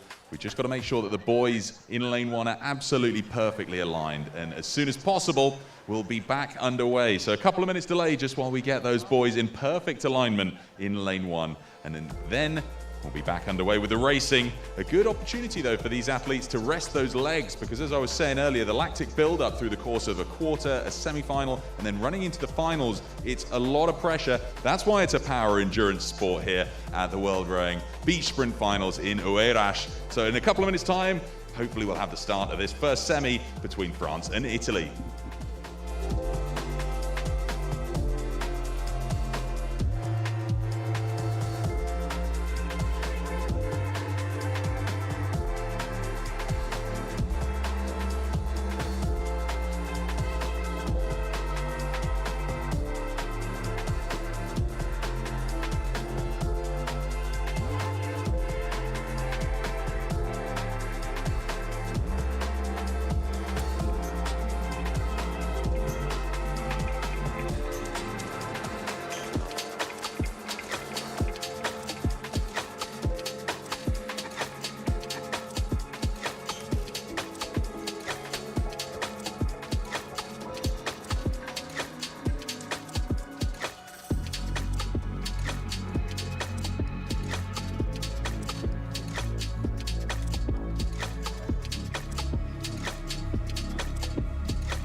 Get ready.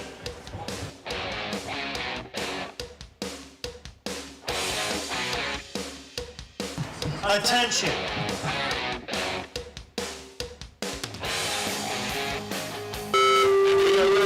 With the first race of the World Rowing Beach Sprint Final. Come, heat number 10, what a sprint for Spain.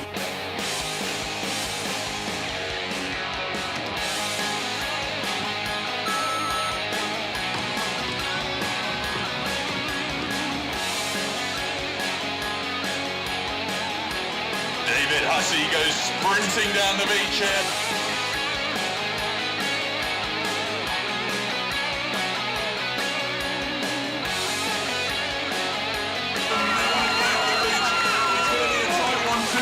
Let's see who gets there first. It's so close. A photo finish / a buzzer finish. I think that's got to be one of the races of the day, if not the race of the day.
stepped into my life, such a magic feeling when you tore down my walls.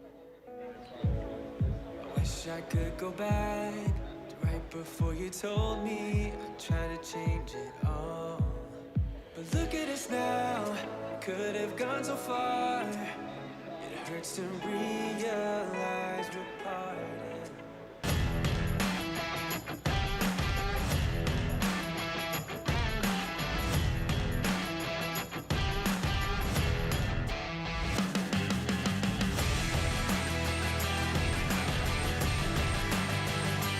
Próxima ronda entre França e Itália, as meias finais deste Double Júnior masculino.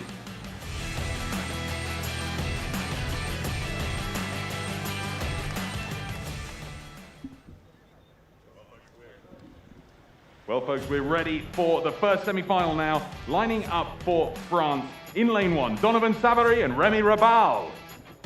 And in lane 2, for Italy, we have Paolo Giuseppe Condosa and Pietro Fugazzotto. So guys, tell us, how was that first round? We pushed really hard, and now we are going to push harder.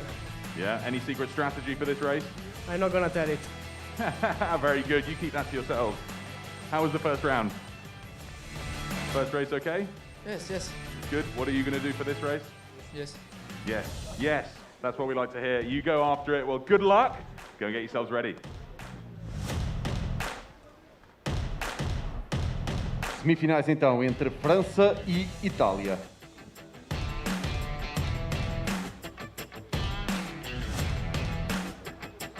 One minute for the start. Put your boats on the water.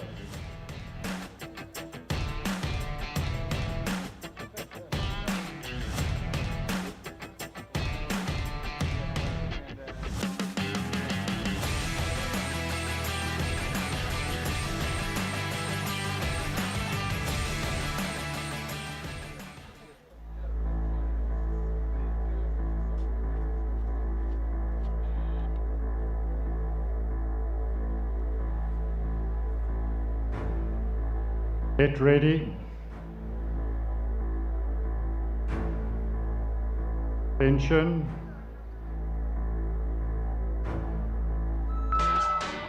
Here we go then. The winner of this race will be guaranteed a medal, because out of this semi-final, they will progress either to the A final, where they'll play out for the gold or silver medal, or the loser from this race will go through to the B final and have a shot at the bronze. So everything to play for here. Let's see how they get themselves started. It's pretty level at this early stage. Nothing to separate them. They both had a very clean start, so we could be on for a very, very close race indeed here. Coming up to the first boy in the slalom course is France out in front. They've got nearly a length ahead of Italy at this early stage. They're just back over to the other side. Lots of other crews allowing the current to take them and just drag them over rather than making any steering adjustments. The current eddies around into this bay, and those that are most familiar with it and have taken the time to read and learn the current movements out there will be at an advantage. They're moving up towards the hairpin turn now, and France's navigation has been excellent, but they're just not leaving the Italians behind. Italy look to be quite a fair bit off course for this hairpin bend. This could be tricky if they're able to get back on to the right-hand side of it. A lot of steering adjustments there.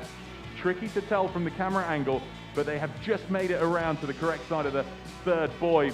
France in an advantageous position now. They're the first to make this turn, and let's see how they line themselves up for the sprint back in. Agora temos então a França e Itália, assuntos muito parecidos na ronda anterior. Temos lado a lado para esta viragem.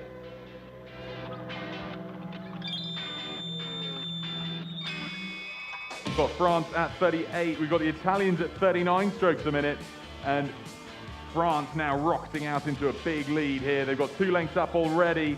Good straight course as well, so they haven't been caught out and done a wide arc like we've seen a number of other crews taking themselves quite off course. They are heading directly to their flag, so this will give their bowman, Donovan Savary, the best chance and the shortest distance to make it up to the buzzer. They will require a clean dismount though as they come in towards the beach. You can see from these beautiful pictures, they haven't managed to leave behind the Italians entirely. Italy making a great line up towards their flag. I think France have a length and a half. This dismount will be crucial. A fast one from Italy could see them take the win. Here come France then, Donovan Savary. For France, making his way up past his flag. The sprint is on, giving it absolutely everything. Pietro Fugazotto, not quite enough to close down the distance. It's taking the win for France. Donovan Savary, they go through to the A final and a certain medal. A fantastic performance from them. Italy will have another chance. They'll go through to the B final and have a shot at the bronze. Ora, e a França a levar a melhor. Temos 2:38.725 e a derrotar a Itália. A Itália terá outra oportunidade para ver na luta da medalha de bronze nestes double júniores masculinos.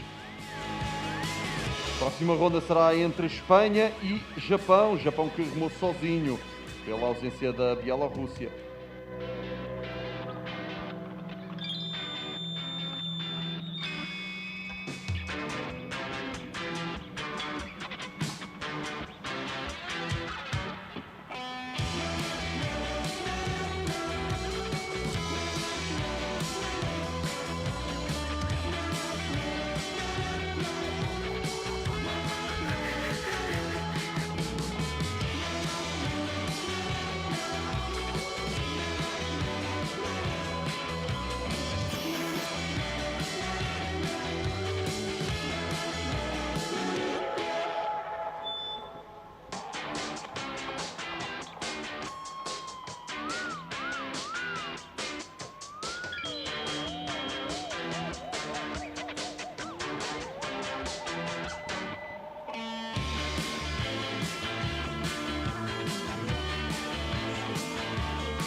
Let's move for the second round interviews. Spain is arriving.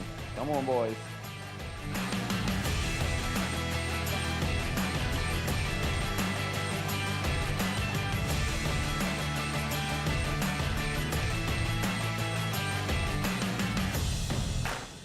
Well, folks, we're ready now for the second semi-final of the junior men's double.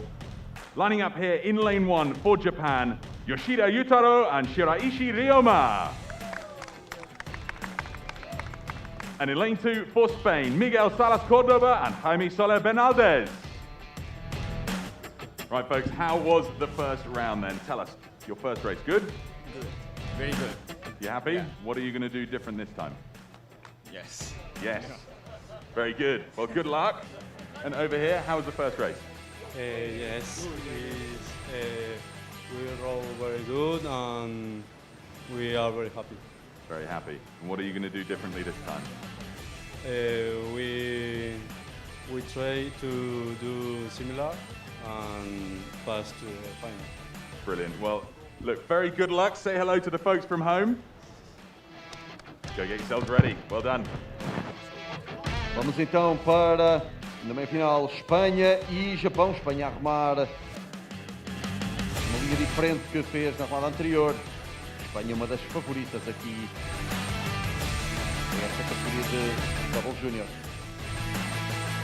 1 minute for the start. Put your boats on the water.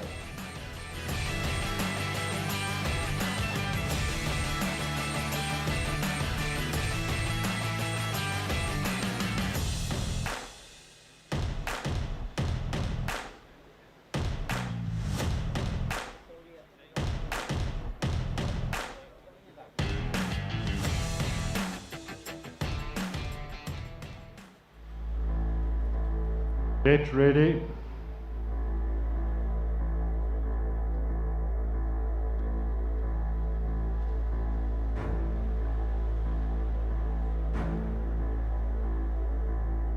Attention.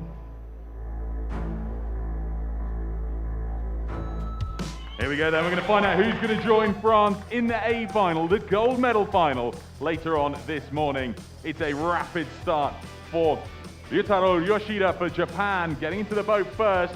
That's something, because we've been talking about the fast-starting Spaniards all week. To have beaten Miguel Salas Cordoba down to the boat just shows the speed in that young Japanese athlete. Let's see how they get the boat pace running now as they try to lift these big, heavy boats up to speed. They're less balanced and stable than you might expect, but it's a great line from Japan. They're going to clatter the first buoy just with their rigger perfectly, so it hasn't interrupted their stroke whatsoever. Slight adjustment now to head over to the second slalom buoy.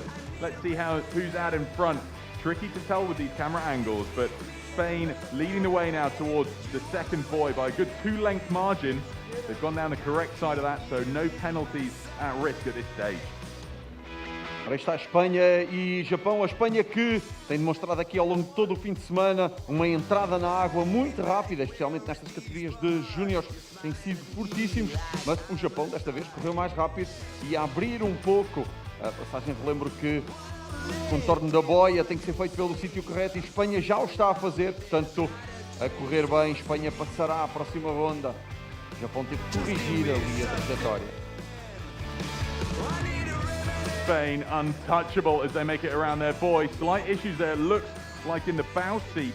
Ryoma Shiraishi might have just come off his seat as they tried to stop the boat. Technically so difficult, the power that they've got to exert through the water on their right-hand side often sees them slipping out of their feet and coming out of their seat. It's so easily done and very, very tricky to get perfect. But it seems to be what the Spanish have done here, because they are streaks ahead now as they come into the last 60 or 70 meters of this 500-meter race. They'll be wanting to have a clean beach landing to save a bit of energy and also to make sure they don't have any injuries as they progress on, likely to the A final at this stage. They've got a great safety margin here. They haven't wound down though. They're still up there at 36, 37 strokes a minute. That's been their race rhythm pretty much from the start. Let's see how these experts of beach sprint racing handle the dismount.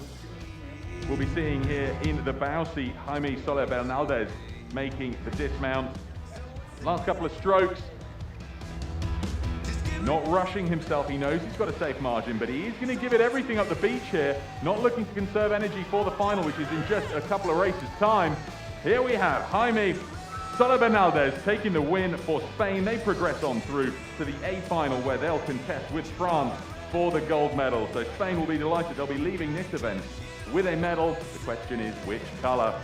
Give it up then, folks. Here comes Japan. Yoshiri Yutaro and Shiraishi Ryoma for Japan, coming in to take second place in this semi-final. They will race again in about 15 minutes' time. There's the buzzer. Beautiful dive to the line. And we will see them race in the very next race, actually. They'll progress to the B final to race it out for the bronze medal against Italy. A short break now to let the lactic acid drain before they're into the very next race. Espanha a passar para a final com a França e a final B, a disputa da medalha de bronze entre a Itália e o Japão. E Espanha, mesmo assim, sabendo que ia na frente, continua a correr muito rápido. Vamos para uma pequena pausa por os ácidos.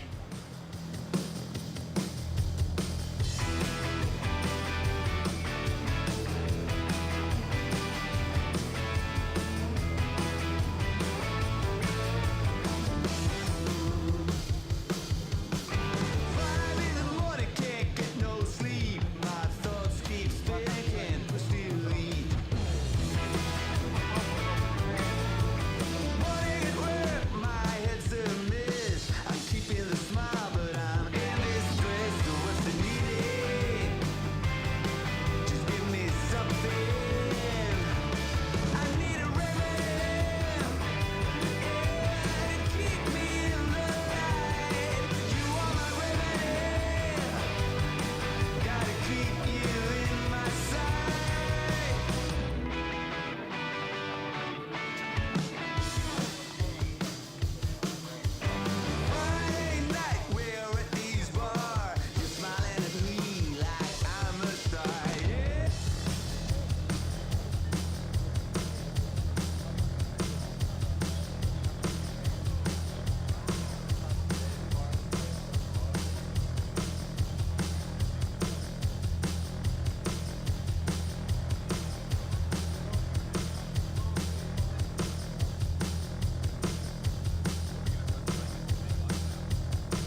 So we're waiting for the big finals. New start time is 12:05 for final B and 12:12 for the final A between France and Spain. Agora vamos ter a final B, portanto entre a Itália e o Japão às 12h05 e às 12h12 vamos ter a grande final entre a França e a Espanha.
So the big final B will be between Italy and Japan. So I'll ask these two nations for the interview before race.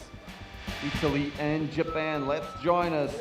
Let's join our big friend Pete for the interview before our final be the one that will choose the bronze medal.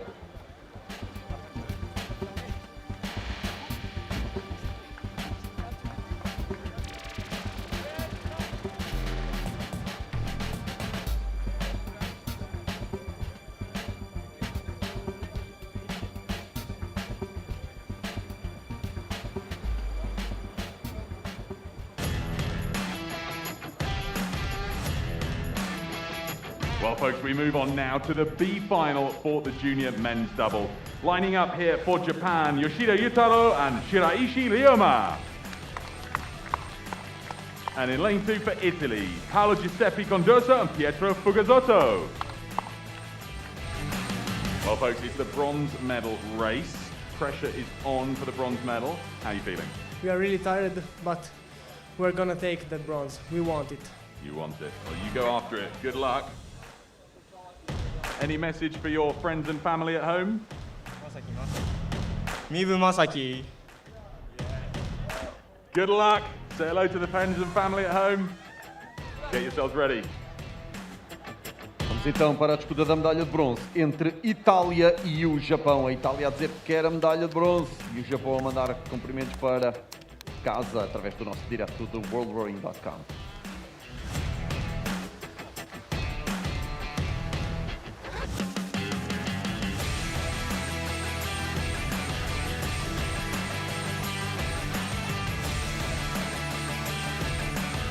One minute for the start with your boats on the water.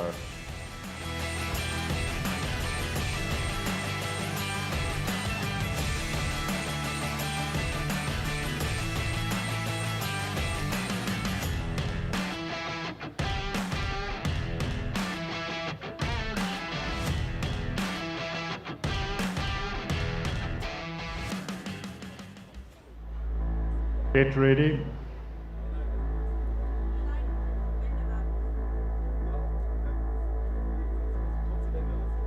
Attention. Here we go, bronze medal at stake in this B final for the junior men's doubles. Absolutely rapid down to their boats here. Even out of the starting blocks or the starting line for both Yutaro Yoshida and for Italy, Pietro Fugazzotto. Let's see how they handle. Looks like we have a false start here, so they'll be called back up to the starting line. Okay guys, let's have Both of the boats back in, please, and athletes back up to the starting line. Seems to have been an issue with the start there, so we will have to redo it, and we'll be back with you with a little bit more information shortly. So athletes and boats back in. Let's get both Japan and Italy back up to the starting line. Os atletas vão chegar novamente para a partida. Foi a falsa para esta final B, a disputa da medalha de bronze entre a Itália e o Japão.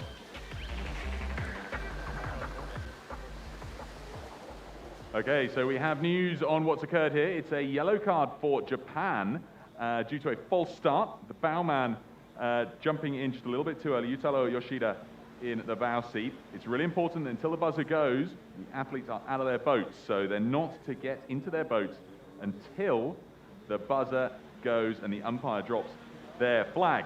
So we'll be redoing that, and it's a yellow card for Japan, which means we need the starting runners for both Japan. We've already got Ryoma Shiraishi up here, and joining him, Paolo Giuseppe Condurso for Italy. So we'll do a restart of this B final, the bronze medal race for the junior men's double.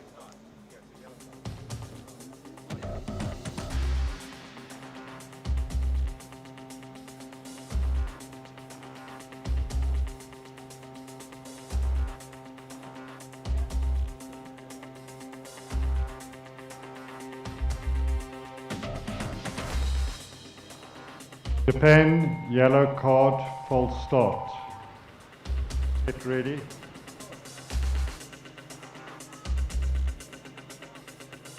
Attention. There's the start. It looks clean so far, and they're getting into their boats in the bow seat. Now let's see how quickly we can have the stroke men join them and get those first couple of strokes and the boats up to speed. It's the bronze medal race, so for third and fourth places in the beach sprint rankings here for junior men's doubles.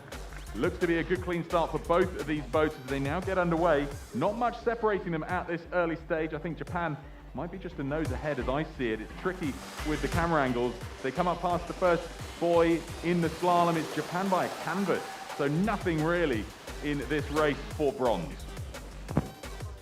Os dois bem próximos com uma edição da partida, cartão amarelo para o Japão, pois já tinha dos moradores sentados no barco na altura em que tocou a buzina. 2 cartões amarelos, está fora. Já com alguma vantagem para a Itália nesta contra-reboia. Well, Italy motor into the lead. There are 37 strokes a minute to Japan's 40. Now both boats going full tilt into this turning point. Expert navigation by both of them, so there'll be no issues or penalties, we hope. Last boy to navigate. Let's see how they handle this turn. It's such a sharp turn. It's the closest you can get to a handbrake turn on the water. Slamming in those right-hand blades, and then the first couple are really difficult. They're like a clean and jerk from a standstill, trying to pick up these 50-kilo boats to get them moving again. And Italy have made the best of that turn. They're heading on a direct, straight course back to the beach, and their flag, so important that they get this beach landing right, but very, very well navigated by these young athletes from Italy. Getting that spatial awareness absolutely bang on at the far end of the course is not an easy task. No navigational issues whatsoever for Italy. Japan, expertly done as well, a slightly wider arc on their way back in than the Italians. But I doubt that will make much of a difference here, because Italy now starting to streak ahead, 2 to 3 lengths up out in front. Let's see how they handle this beach dismount now. Waves starting to pick up slightly, but no real rollers for them to coast in on and get a little bit of a ride down into the beach. It's still pretty low tide here in Oeiras, in the shadow of the beautiful Fort de São Julia de Barra. Last couple of strokes, Italy, we're going to see making the dismount here. Pietro Fugazzotto, clean as can be and very, very rapid. It looks like we're going to see the bronze medal going to Italy here. He makes it up the bank, screaming and shouting. He's chuffed to bits, dive to the line, and it's bronze to Italy. A great performance there, and despite their best efforts, Japan will take 4th. What a performance from Italy. Bronze medalist in the junior men's double. Dai da Itália, the bronze medal for Italy with a time of 2:43.795. Peter, that was great. Ora, a Itália para a medalha de bronze com o tempo de 2:43.795. Emocionante esta chegada da Itália. A grande final vai ser entre a França e a Espanha.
Time now, folks, for the A final. The first medal race for the A final here in Oeiras, Portugal, for the junior men's double. We've got a great lineup here contesting for gold and silver. They're certain for a medal, just a question of which color.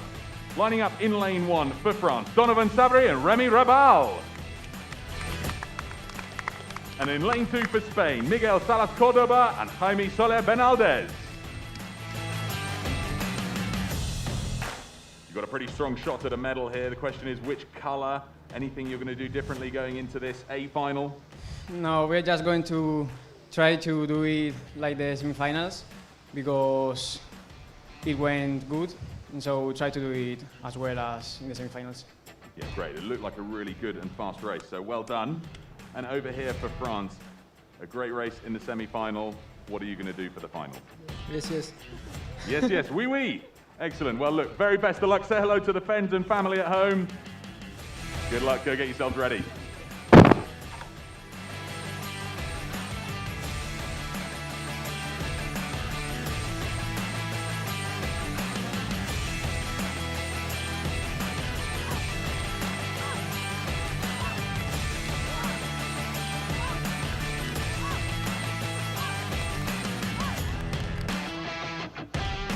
One minute for the start. You can put your boats on the water.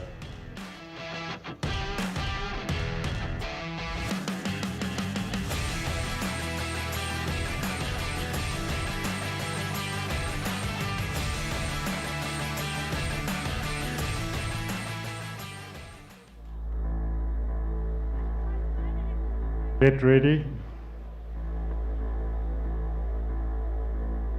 Attention.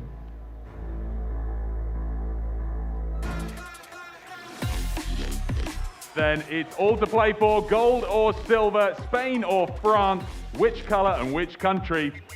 It's a good fast sprint down. These two really have been the fastest boats throughout competition, rightly earning themselves their places in this A final to contest the World Championship title for junior men's doubles.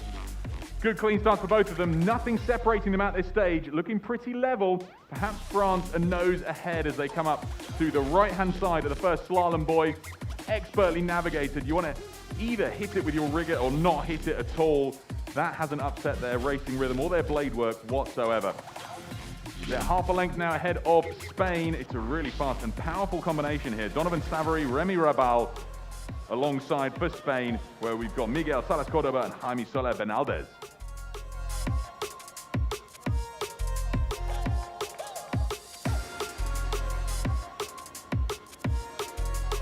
Entre Espanha e França bem lado a lado, a França a limpar praticamente todas as boias, vou passar o mais próximo possível. Vamos ver como é que as coisas vão ficar depois este ponto de viragem. Estão bem próximos os dois. A sharp corner, neither of them spinning it out too wide. Both boats at 38 strokes a minute on their way up to the turning point. Spain making the sharper twist back in now for a straight line in. France looking like they're going to end up running a wider arc back into the beach.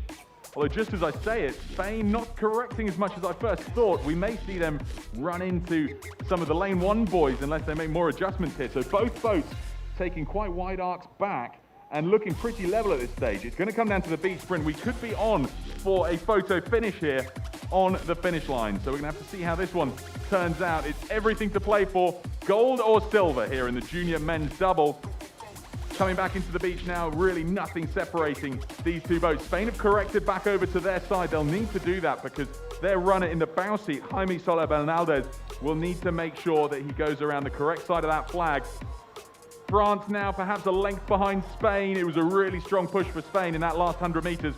This dismount coming in then. Let's see there how they handle it. Neither boat able to ride a wave in. So it's all about this dismount. No issue there for the Spaniard. Here comes Jaime Soler Bernaldez for Spain, coming up to take the gold medal for Spain. It's another one for Spain in this weekend of racing at the beach sprint. Gold goes to Jaime Soler Bernaldez and Miguel Salas Cordoba, and then taking the silver medal here for France. A great performance from Remy Rabal and Donovan Savary. E foi uma chegada bem fortíssima para a Espanha, que consegue mais uma medalha de ouro com o tempo de 2:35.152, medalha de prata para a França 2:42.654 e Itália fica com o bronze com 2:43.793. Tempos bem interessantes para esta ronda dos júniores masculinos em doubles.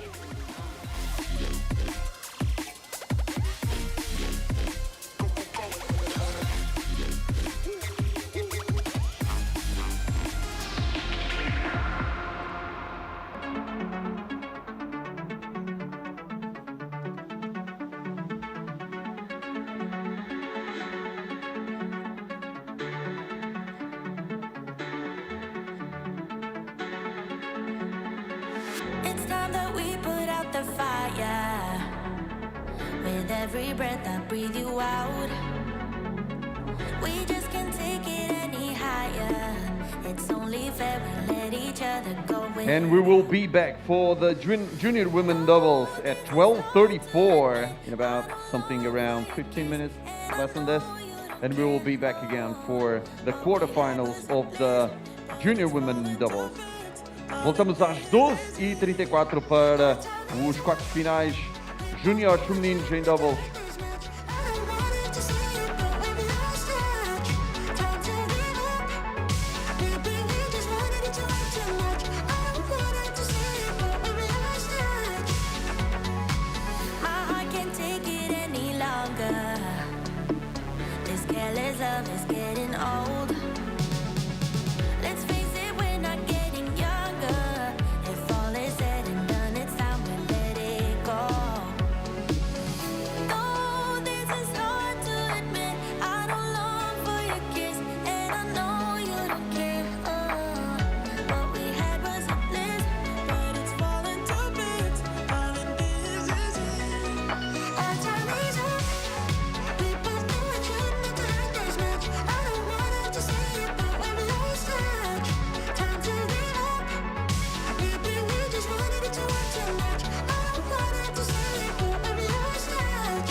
Reaching for the water glass, I need to cool my head.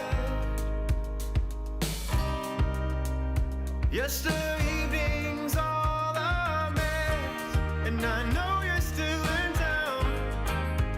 You should know I've seen you when you walk around, and there's nothing more to say. I just need for you to take my hand and stay. Too many times you slipped my heart. It's not always a sign. Oh, it's gonna be a good day when I see you coming down the road. Oh, it's gonna be a good day on the highway of my meeting zone.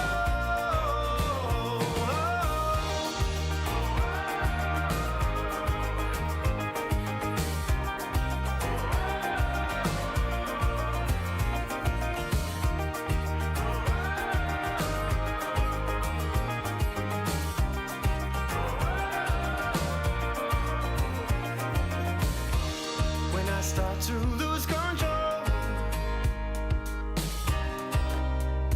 I could never let it go, and it's always been the same. I just need for you to take my hand and stay. Too many times you slipped my heart. It's not always the same. Oh, it's gonna be a good day when I see you coming down the road. Oh, it's gonna be a good day on the highway of my meeting zone.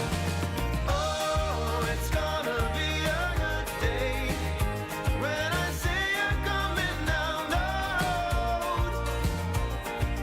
Oh, it's gonna be a good day on the highway of my meeting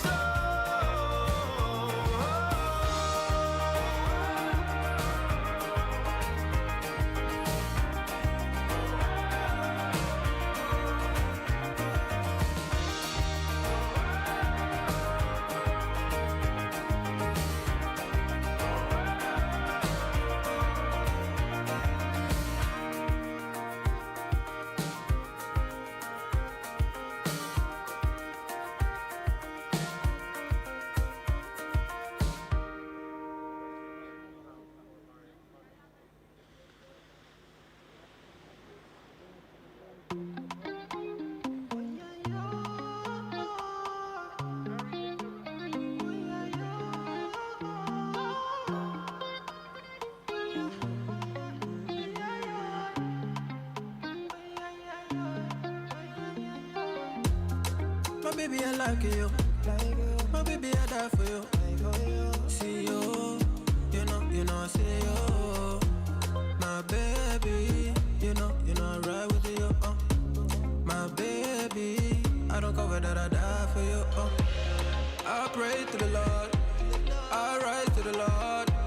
Gonna greet the Lord, I pray to the Lord. Fatumata Jambele, everything being safe again, everything for your Jambele, oh Jambele, oh yeah. You are not a friend of me, no.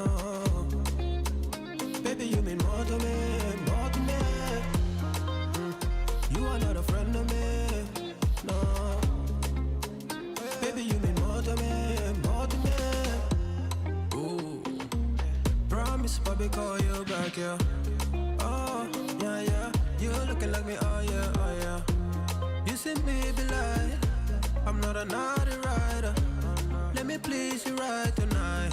Don't make plans tonight, yeah, no. But, yeah, no. Come here to me, to me. Come here to me, let's go. Come to me, Fatumata Jambele, oh Lord. Fatumata Jambele, oh Jambele, oh. I pray to the Lord, I rise to the Lord. Gonna greet the Lord, I pray to the Lord. Automata jambele. Everything being safe again now. Everything for your jambele. Oh, jambele. Oh, yeah. You are not a friend of me. No. Baby, you mean more to me. More to me. You are not a friend of me. No. Baby, you mean more to me. More to me. Keep us safe. Baby, you're keeping us safe. I see you. See. You are not a friend of me. No. Baby, you mean more to me. More to me. You are not a friend of me. No. Baby, you mean more to me. More to me. You are not a friend of me, no. Baby, you mean more to me, more to me. You are not a friend of me, no. Baby, you mean more to me, more to me.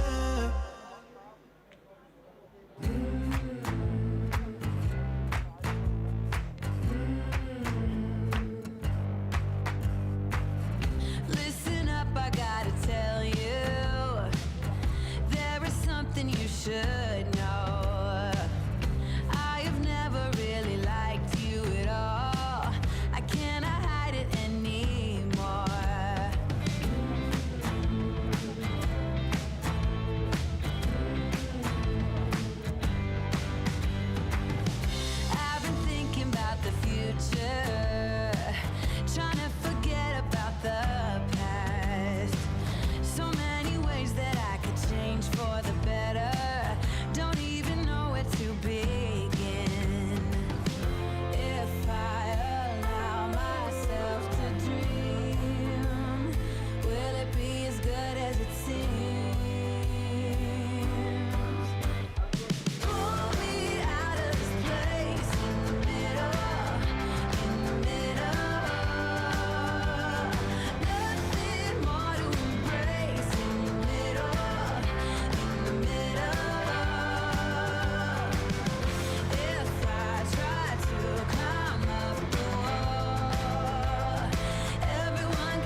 Okay, folks, we're moving on now. We've had the junior men's double races and now 6 races here for the junior women's double.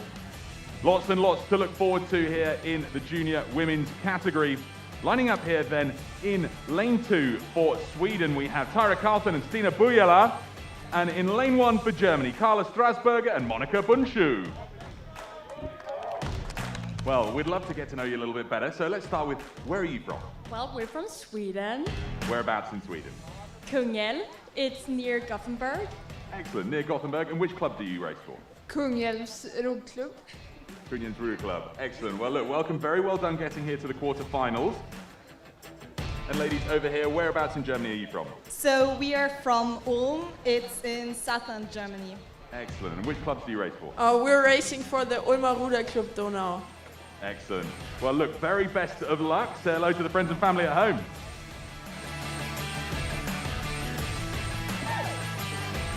Primeira quarta-final entre a Suécia e a Alemanha neste Junior Women Double.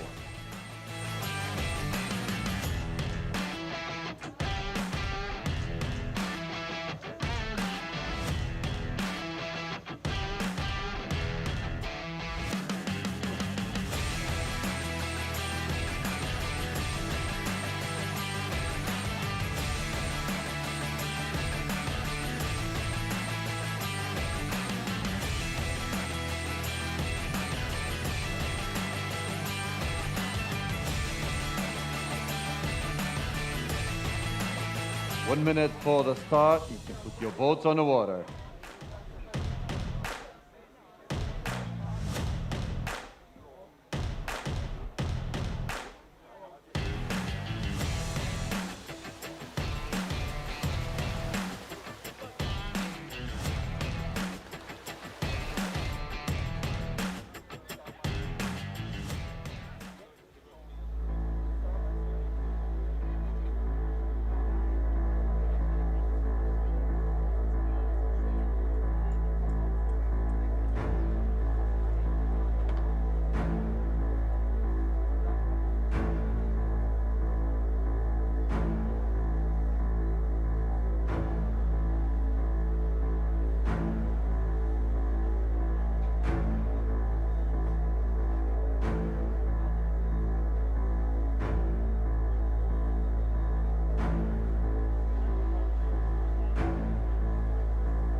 Get ready. Attention.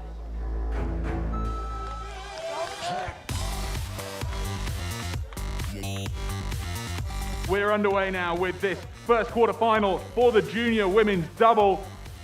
It's a fantastic start for Germany, getting right down there into the boat first. Let's see if they can translate that into a fast start on the water now. Quite a few adjustments to make as they try to move over to the correct side of the first buoy in the slalom course. Sweden not left behind whatsoever.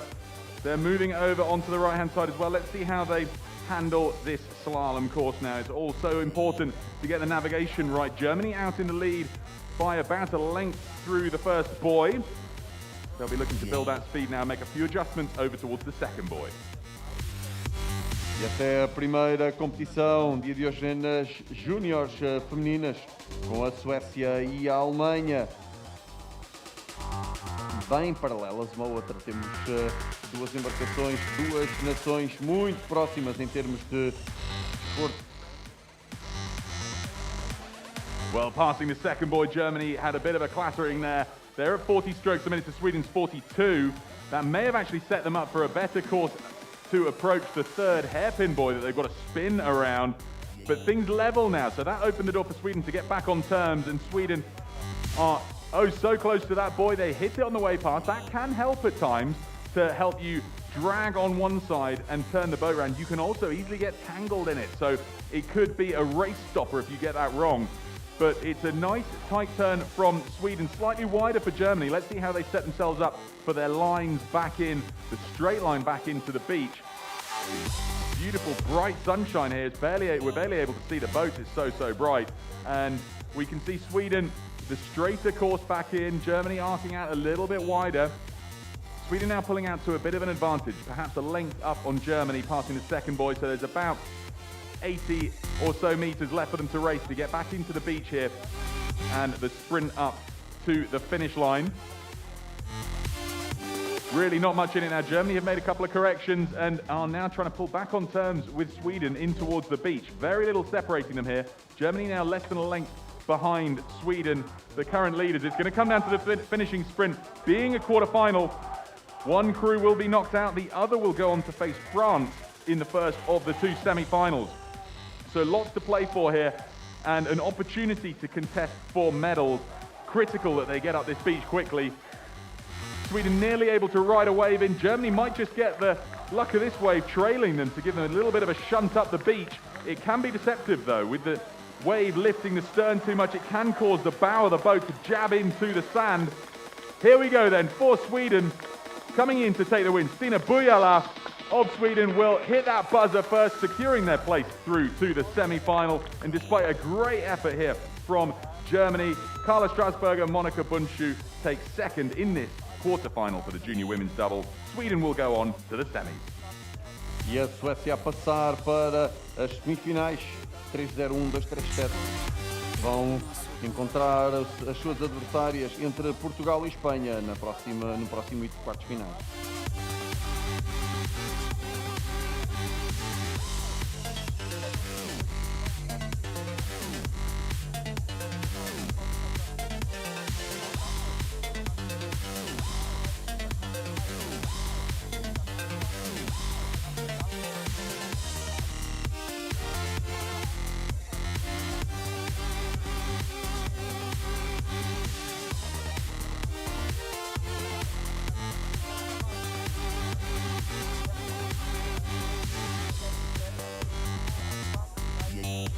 Próximo hit entre Portugal e Espanha.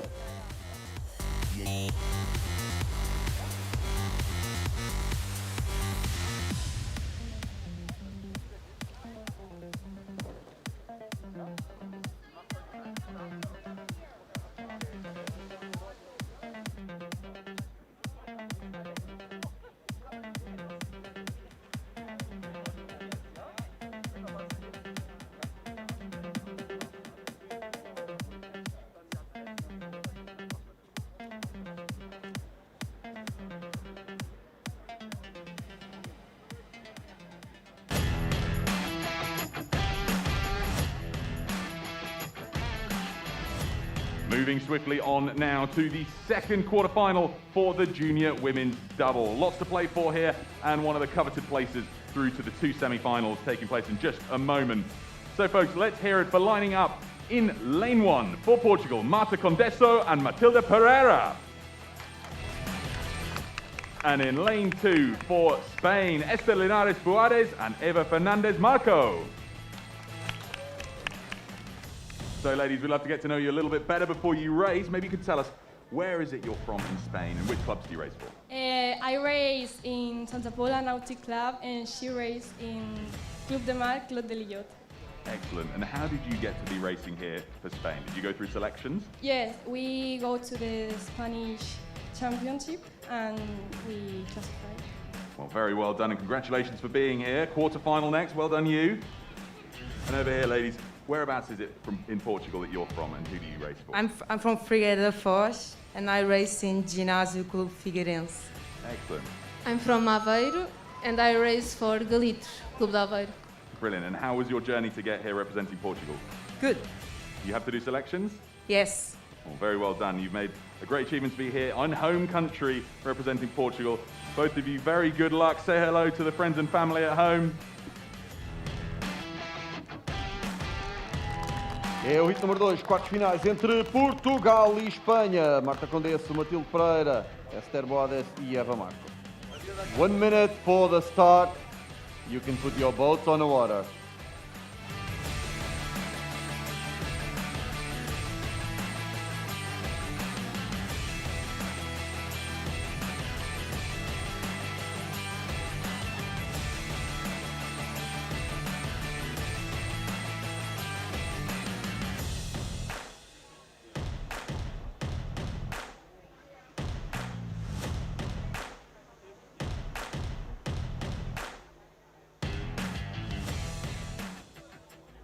Get ready.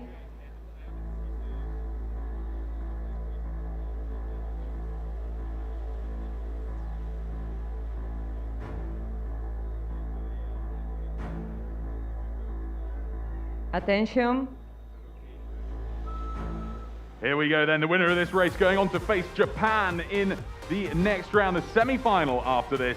It's a good, clean and fast start for both athletes here, making it down to her boat ever so slightly earlier, the Portuguese athlete, Marta Condesso. A great start, and let's see who takes the first. In fact, it's the Spanish who get their boat underway really, really quickly there. We've continued to talk about it. They're so quick and flawless in their starts. Not the fastest sprint down compared to the Portuguese athlete, but just getting into the boat.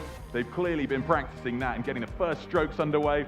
Expert navigation past this first buoy, and a bit of a hiccup there in the Portuguese boat. Looked like a dislodged blade or a little bit of a crab in the first stroke, just upset the starting rhythm there. So they've got ground to make up for Portugal if they want to contest for a place into the semi-final.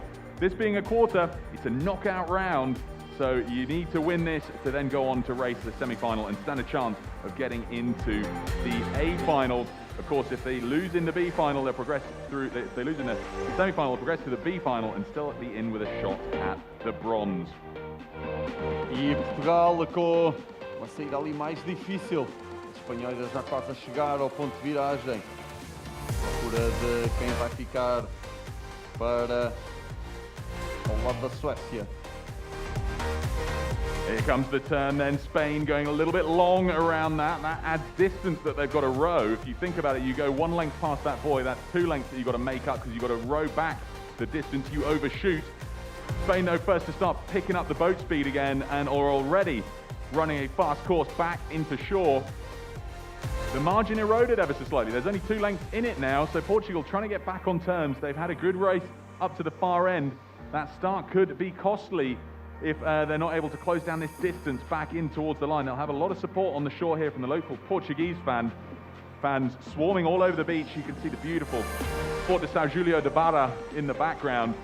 And that rocky outcrop at the top of the screen there, that causes turmoil with the currents as they move in and around here. Deeper water offshore there and lifting up into this bay area on the beach in Oeiras.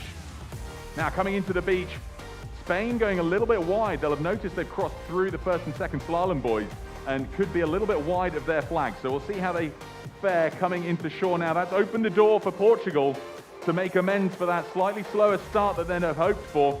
Coming up into the beach now then, looking pretty level. Spain will make landfall before Portugal, but not by much. It's going to come down to this landing, the dismount, and then a really quick sprint up to the flag. It's nothing in it, absolutely nothing in it. Spain makes the dismount first. It's down to this sprint. Who's the fastest sprinter? Spain and Portugal. The fans are going wild here in Oeiras for the local favourites Portugal. But it is Linares Buarez, Esther Linares Buarez of Spain, who gets to the top first, hits the buzzer, securing Spain's place to face Japan in the semi-final. And despite a great performance from Portugal, they place second in this race, so Spain progress to the semi. Ora, a Espanha a progredir para a próxima ronda. Vai lá, um forte aplauso para as nossas remadoras, Marta Condesso e Matilde Pereira. Excelente esforço, meninas.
Okay, folks, it's time now for the first semi-final for the junior women's double. It's been a great effort to get themselves here, so let's tell you who's taking part in this first semi-final.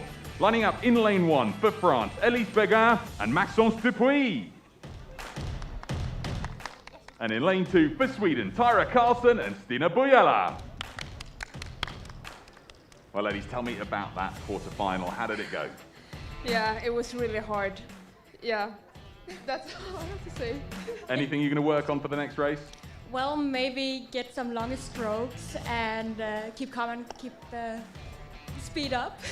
I don't know. Keep the power down. Well, good luck. Ladies, good to see you again. Congratulations on getting straight through to the semi-final. How have you been preparing this morning? Good. Good, bon bon? Yes. Excellent. Well, look, very best of luck, and go and get yourselves ready and say hello to the folks at home. Vamos passar então para a primeira semifinal entre a França e a Sérvia.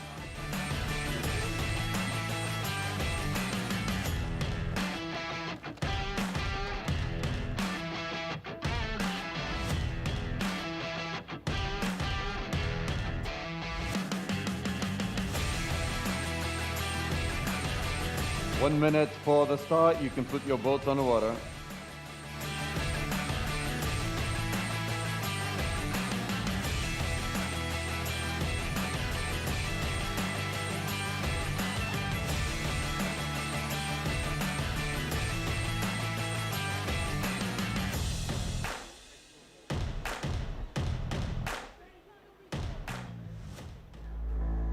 Get ready.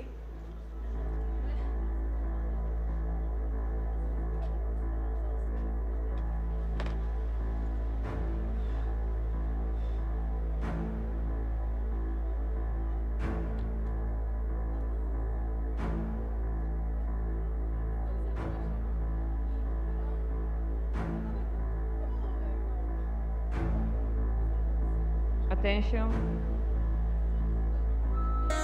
Elise Beguin running alongside Tyra Karlsson. It's a sprint down to the boats. Let's see who's going to get there first. I think Elise Beguin for France, making a slightly faster route down. They made it directly through to this semi-final, so they've not had to do a race yet today.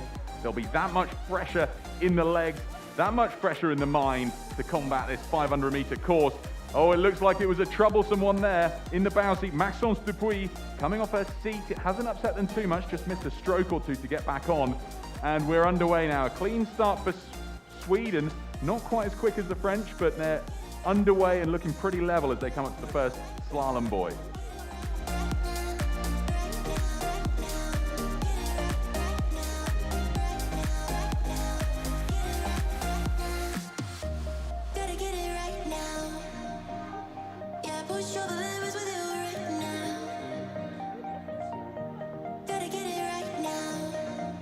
Coming past the second slalom buoy, we've got France at 42, Sweden at 38. France hitting that second buoy, that upset their rhythm quite a lot more than I think they'd have hoped for. That's opened the door for Sweden to move out into the lead. Sweden fast approaching the hairpin bend at the end. They'll have had the benefit of feeling the water out there through the course of their quarterfinal just a few moments ago, so they'll know what it's like out there. France feeling it for the first time today. So pros and cons really. Sweden will have had an extra race in their legs. They'll be dealing with that lactic acid and trying to drain it as quickly as they could in the gap between, but they get the benefit of having raced this morning. France, pressure in the legs, but they won't know quite what it's like as they won't have had the opportunity to have raced today. They did have a very, very fast time in the previous round, earning them a direct progression through to the semi. France arcing out quite widely here. It hasn't upset the previous boats that we've seen arc out wide in lane 1. Sweden, a good straight course directly between the two rows of buoys in lane 1 and 2. So let's see how they manage their beach approach. This is the bit where the lactic really is burning. They've done 250 meters up to the far end, that really tough first few strokes after the hairpin to get the boat back up to speed, and now they'll be maxing out with all of their effort to shunt their way up the beach as far as possible. Certainly the stroke woman will be giving it absolutely everything to try and help propel their bow woman onto the beach and give them the best chance at getting up fast, up the soft sand and through that buzzer. Sweden out in front then, it looks like they're going to be in with the best shot of progressing through to that A final and a certain medal if they win this race. Let's see how they handle the landing. It's Stina Bujala from Sweden out of the boat first. This is a good sign for Sweden. They're looking good to progress to the A final and a certain medal. A fantastic sprint for her. Here comes Sweden. They take the win in the first semi-final for the junior women's double. And coming up, it's a great race. Maxence Dupuis will come in to take second place and they'll go through to the B final. E a Sérvia a passar foram as mais rápidas de hoje aqui, temos os 2,54 nas senhoras. Para cima vai ser entre Espanha e Japão.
We're moving promptly on now to the second semi-final for the junior women's double. We're going to find out who will progress through to face Sweden for the gold medal. Everything to play for in this semi-final. Lining up here in lane 1 for Japan, Yatsuzuka Sasa and Yamashita Miyuki. And in lane 2 for Spain, Esther Linares Buarez and Eva Fernandez Marco. Now you guys have already had to race the quarterfinal. How did it go? Well, we had a little problem with the direction, the last one, but we will correct it. Well done you. You're through to the semi-final. Good luck. Now, we haven't seen you race yet, so we'd love to know a little bit more about you. Where are you from? I'm from Oeiras. Excellent. Well, it's great to meet you, and very best of luck here today. Vamos ter Espanha e Japão.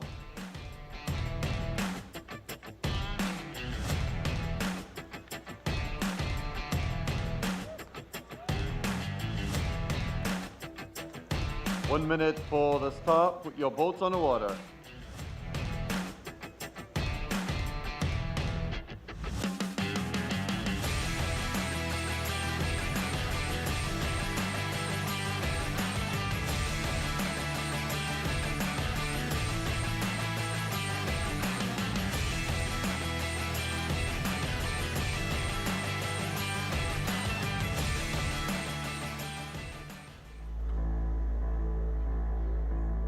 Get ready.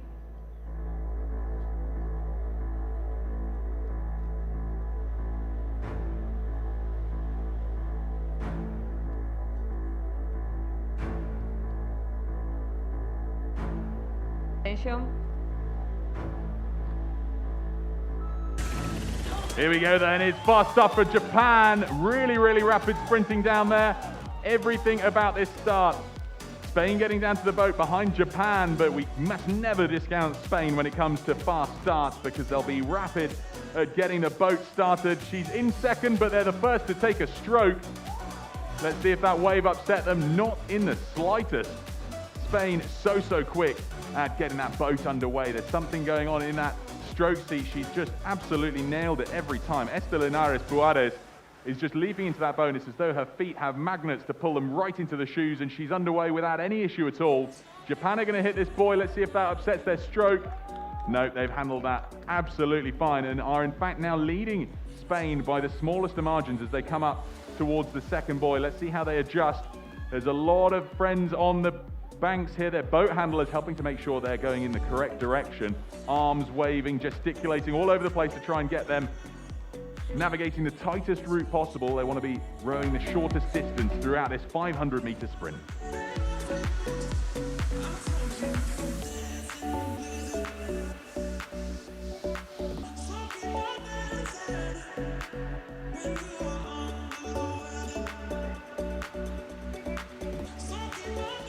Coming through the turning point, then Japan get there first. Let's see how they handle this spin. They're at 38 strokes a minute to Spain's 42, so 4 strokes a minute separating them. They've overshot ever so slightly, but not by more than Spain. So that's the important thing. It's not for time this race. It's all about the knockout race and progressing through to the next round.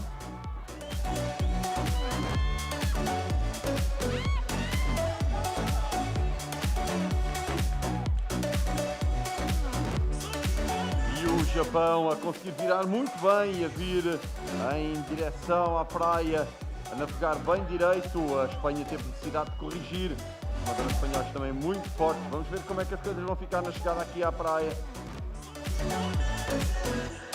Well, Japan are really having the race of their lives here. They're motoring up to the beach. They've had a great straight course and the boat speed is absolutely flowing. They're in with a strong chance of getting through to the A final where they'll be facing Sweden. If they can maintain this lead, they're out to 2 lengths. They've just got such power through the water. There's a whole squadron of Japanese here who are delighted by the performance so far, cheering them on. They're going to get a huge screaming shout as they come up the beach. A fantastic performance so far from Japan. Can they make this exit a clean one and really set themselves up with a strong chance of the A final? Spain a couple of lengths astern. It could be tricky for them to close down this gap. A clean exit from the boat. Here we go. It's going to be Japan who take the win in this second semi-final. She's absolutely going for it. Yatsuzuka Sasa for Japan takes the win and they go through to the A final for the junior women's double. There's a swarm of Japanese on the beach here, delighted by that performance. But here comes Linares Buarez of Spain.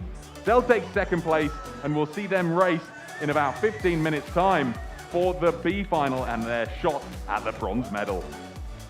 Bem, que emocionante esta competição das japonesas que conseguiram manter a liderança para a chegada. Que alegria, parabéns então. E acreditem que uma boa parte deste esforço foi dos colegas de equipa que estiveram aqui. Portanto, Suécia e Japão a encontrar-se na final e Espanha e França para a final B.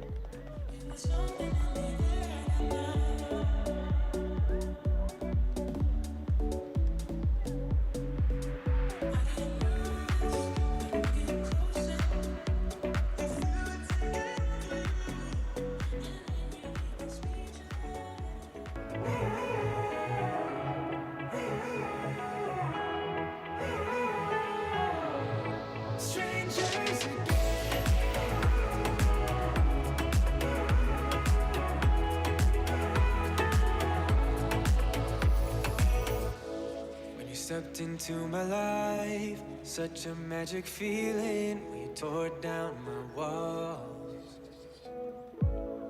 I wish I could go back to right before you told me I'd try to change it all. But look at us now, could have gone so far. It hurts to realize we're parted. Yeah, look at us now, this is who we are. And I just know things will never be the same. We're like strangers again. strangers again. We're like strangers again.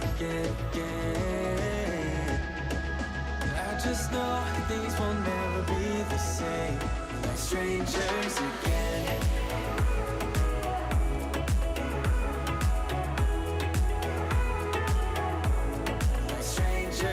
Again, I thought we'd never fall. Could have tried much harder. All we have are scars. We said we'd get so high, higher up than heaven. We said we'd reach the stars. But look at us now, could have gone so far. It hurts to realize we're parted. And look at us now, this is who we are. And I just know things will never be the same. We're like strangers again. Strangers again. We're like strangers again. I just know things will never be the same. We're like strangers again.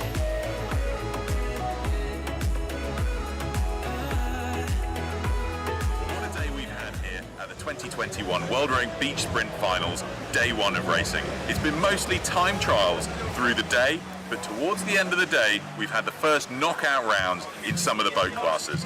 This one for the mixed double. For me, reflecting on the day, it's been all about that mixed double category where we got out into the knockout rounds. We saw two really close races that I just thought couldn't have been separated by a smaller margin. We saw in one of the mixed doubles, Canada's Aubrey Oldham and Sarah Pigeon battling out alongside Germany's Malte Hein and Karina Hein.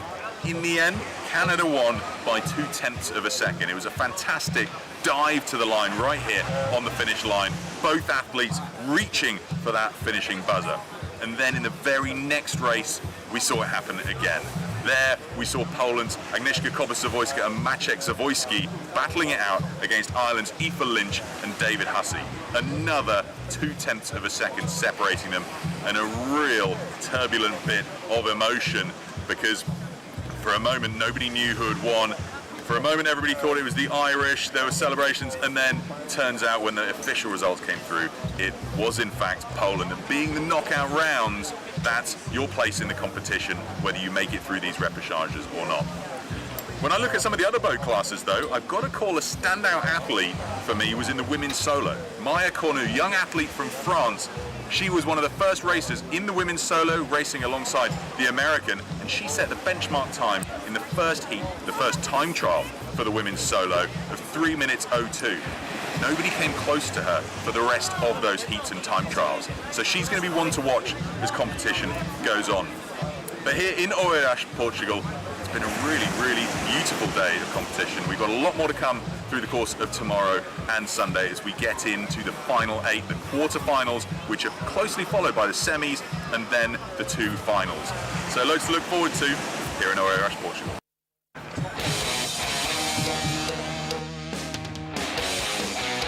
Get ready.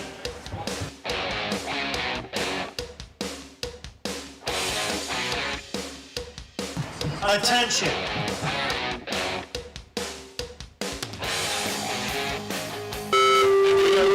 With the first race of the World Rowing Beach Sprint Final. Come heat number 10, what a sprint for Spain.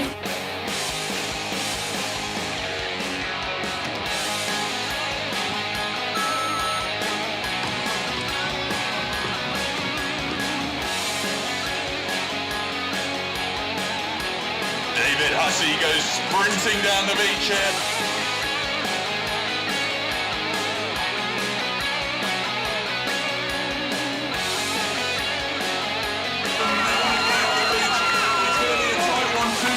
Let's see who gets there first. It's so close. A photo finish / a buzzer finish. I think that's got to be one of the races of the day, if not the race of the day. O desporto tem todo o nosso apoio.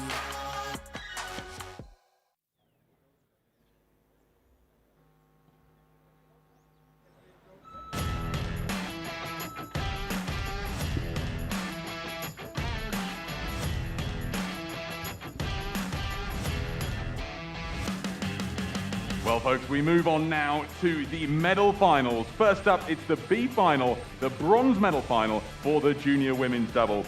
Lining up in lane 1 for France, we have Elise Beguin and Maxence Dupuis. And in lane 2 for Spain, Esther Linares Buarez and Eva Fernandez Marco.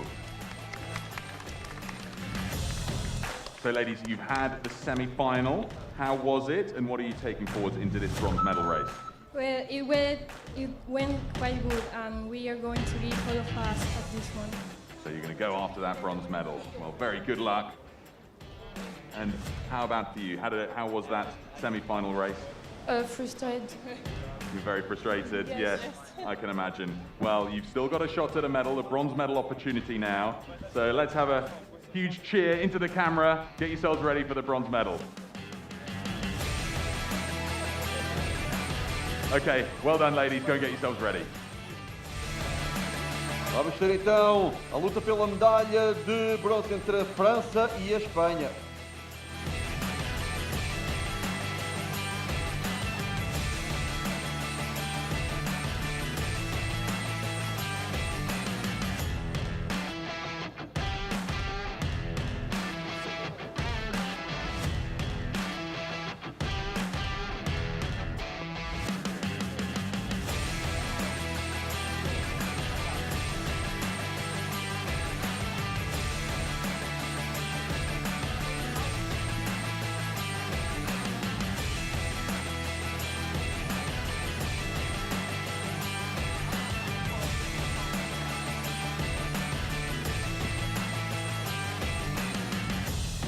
One minute for the start. You can put your boats on the water.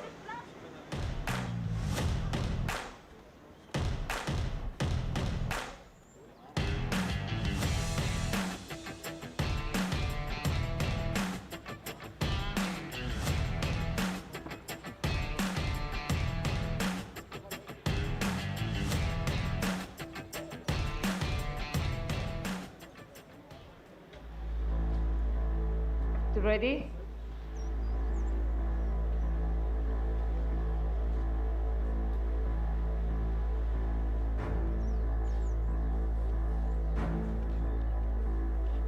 Attention. Here we go, the bronze medal final for the junior women's double. Elise Beguin for France making her way down to the boat alongside for Spain. We have Eva Fernandez Marco getting into the stroke. Let's see how they handle this beach start. Faster than their previous one for France. They had a hiccup in their semi-final. A bit of a crab in the first stroke just upset that rhythm for the rest of the race. Well, they've had the perfect start here in both boats. So let's see how they get into their race rhythm. Water looking flatter than it was a couple of hours ago. I think the tide's going to be turning shortly, and we're going to see it start to build up for high tide at around 6 p.m., which is just after we finish racing. So through the course of the rest of the day's racing, things will start to rise. But France out in front here. They've got a length and a half already over Spain as they come up towards the second buoy in the slalom. Both boats looking on the correct side of it, so navigating very, very well. The complex currents that I keep talking about out there will be starting to ease as the tide turns, so that may affect their strategy slightly, but as they come up towards the turning point at the far end of the course, 250 meters away from the beach, let's see how they handle the turn. Ora, esta luta pela medalha de bronze entre a França e a Espanha. A França que não teve muita sorte na regata anterior, agora vai com tudo. Teve um início mais atribulado e agora entrou muito bem e a virar-se de forma exemplar. Well, it's 42 strokes a minute in the French boat, 38 in the Spanish boat. A little bit of a hold up there for Spain. Let's see if they're correcting this. They start to get back underway again now. France out in front now. They really have built up to a safe margin here to try and take this bronze medal in the B final of the junior women's doubles here at the 2021 World Rowing Beach Sprint Finals in Oeiras, Portugal. Stunning conditions, but the shallower water down at the far end of the beach, being low tide, can make for tricky beach landings, particularly if there's a wave riding in behind them, lifting the stern, pointing that bow down.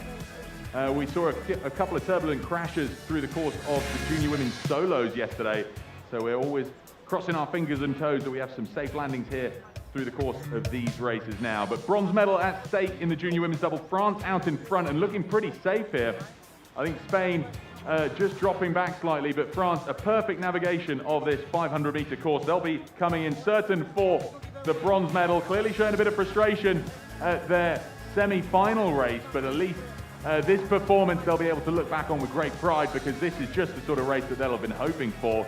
Here comes the beach landing, and we'll see Maxence Dupuis coming up the beach here to take the bronze medal for France. Here we go. Maxence Dupuis for France will secure the bronze medal here in the junior women's double category at the 2021 World Rowing Beach Sprint Finals.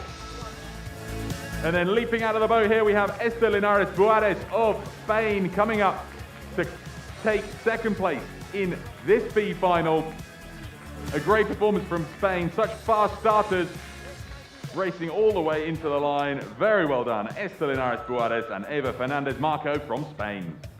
E tivemos então bronze para a França, com as nadadoras Elise Bougan e Maxence Dupuis a conseguirem então a medalha de bronze. Elas que na cata anterior tiveram uma saída mais difícil e agora foram com tudo e conseguiram.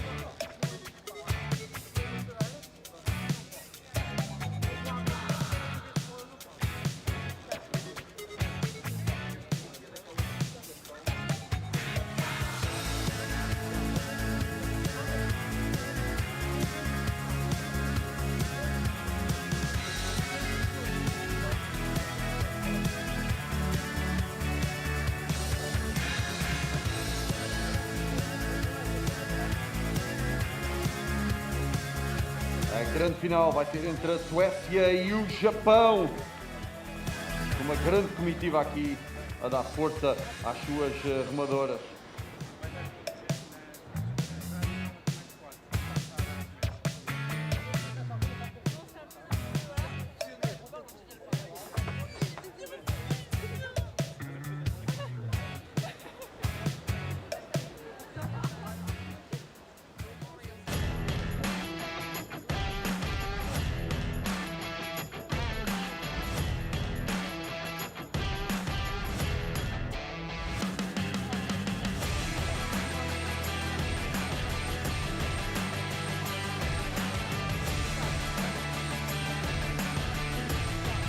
Well, folks, it's time for the gold medal final, the A final for the junior women's double here in Oeiras, Portugal. Lining up in lane 1 for Japan, Yatsuzuka Sasa and Yamashita Miyuki. And in lane 2 for Sweden, Tyra Karlsson and Stina Bujala. Now, a great semi-final performance. How was it, and what are you looking forward to in this A-final? Well, it felt much better than the quarterfinals, so that's good. And let's hope it gets any better in the A-final. Surely sounds like the confidence can be built from that race, and you're going to give it everything in this one. Of course. Brilliant. Well, well done you. And Japan, a great race for you in the semi-final. What are you going to do in this race?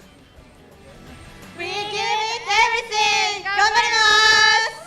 You're going to give it everything. Well, well done you guys. Very best of luck. Go and get yourselves ready. Ora está então alinhada para a grande final a Suécia e o Japão, sempre muito animada então esta equipa japonesa. Não interessa se levam a medalha de ouro, uma coisa é certa, levam a de animação.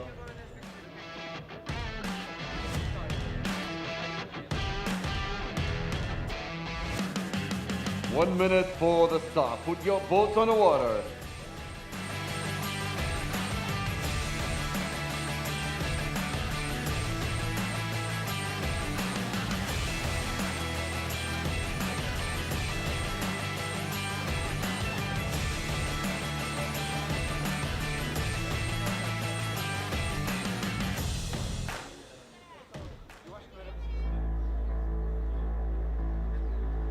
Get ready.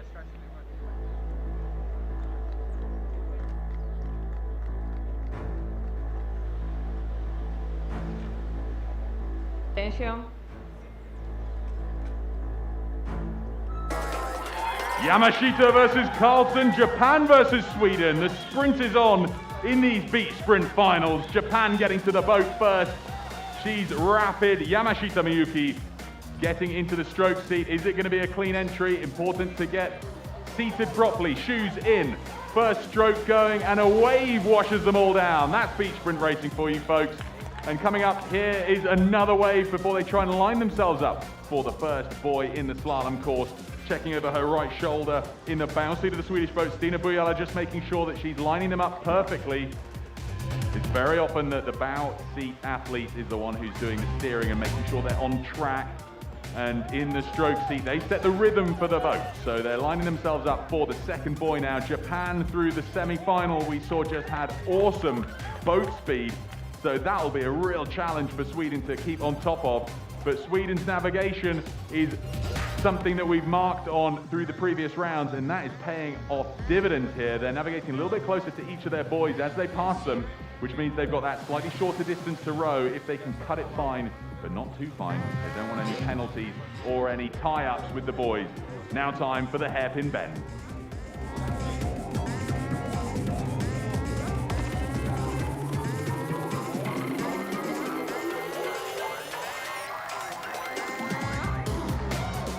Here comes the corner, 38 strokes a minute in Sweden's boat, and Japan overshoot. That could be costly. They were at 42 in the lead up to the hairpin bend, but Sweden have timed that to perfection. They're spun around and already making their way back in.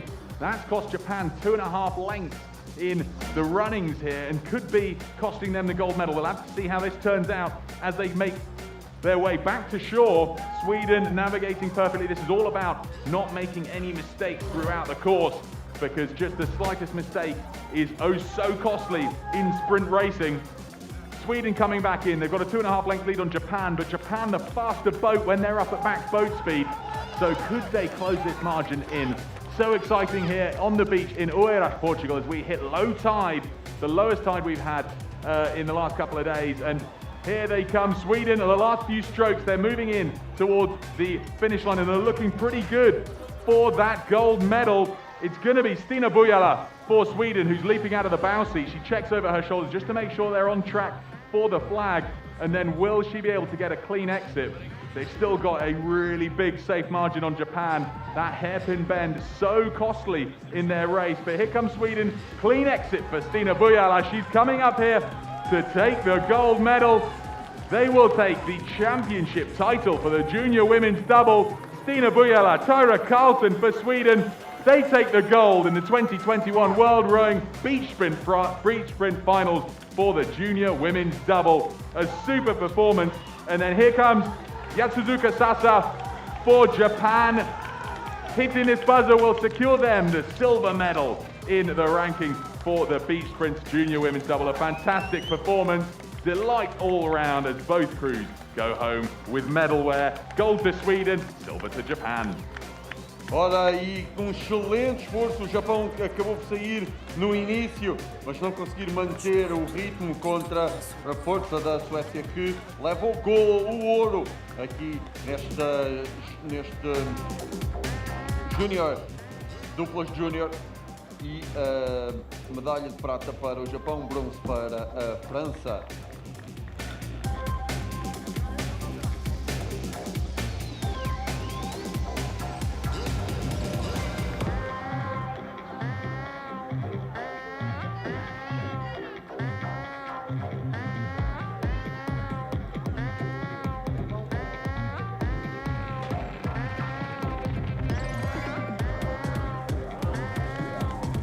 Well, folks, what a morning of racing so far. We've seen medals awarded in the first two boat categories where we've run down through quarterfinals to the finals. It's time for a spot of lunch now, though. We're going to have a bit of a break in the racing and get underway with the next batch of quarterfinals, this time for the junior mixed double, starting at 2:17. So a bit of a gap before we start the quarterfinals for the junior mixed double at 2:17. So grab yourself some lunch. Make sure you're drinking plenty of water and staying hydrated here on the hot beach in Oeiras, Portugal. It's beautiful scenes here for those tuning in from home. Lots and lots going on and a hive of activity around the boat park. Short intermission for lunch and we'll be back with you before the start of racing again at 2:17. And for those here on the beach in Oeiras. We'll be having the victory ceremonies for all of the races that happen through the course of today at 5:30 this evening after the last race. So do hang around and watch these athletes be awarded their medals in the victory ceremonies at 5:30. Agora, depois desta excelente emoção, desta corrida fantástica, parabéns então ao Japão por o esforço que fez e à Suécia para a medalha de ouro. Lembro então que vamos ter uma pequena pausa para o almoço, voltamos às 2h17 com os double mix de júniores.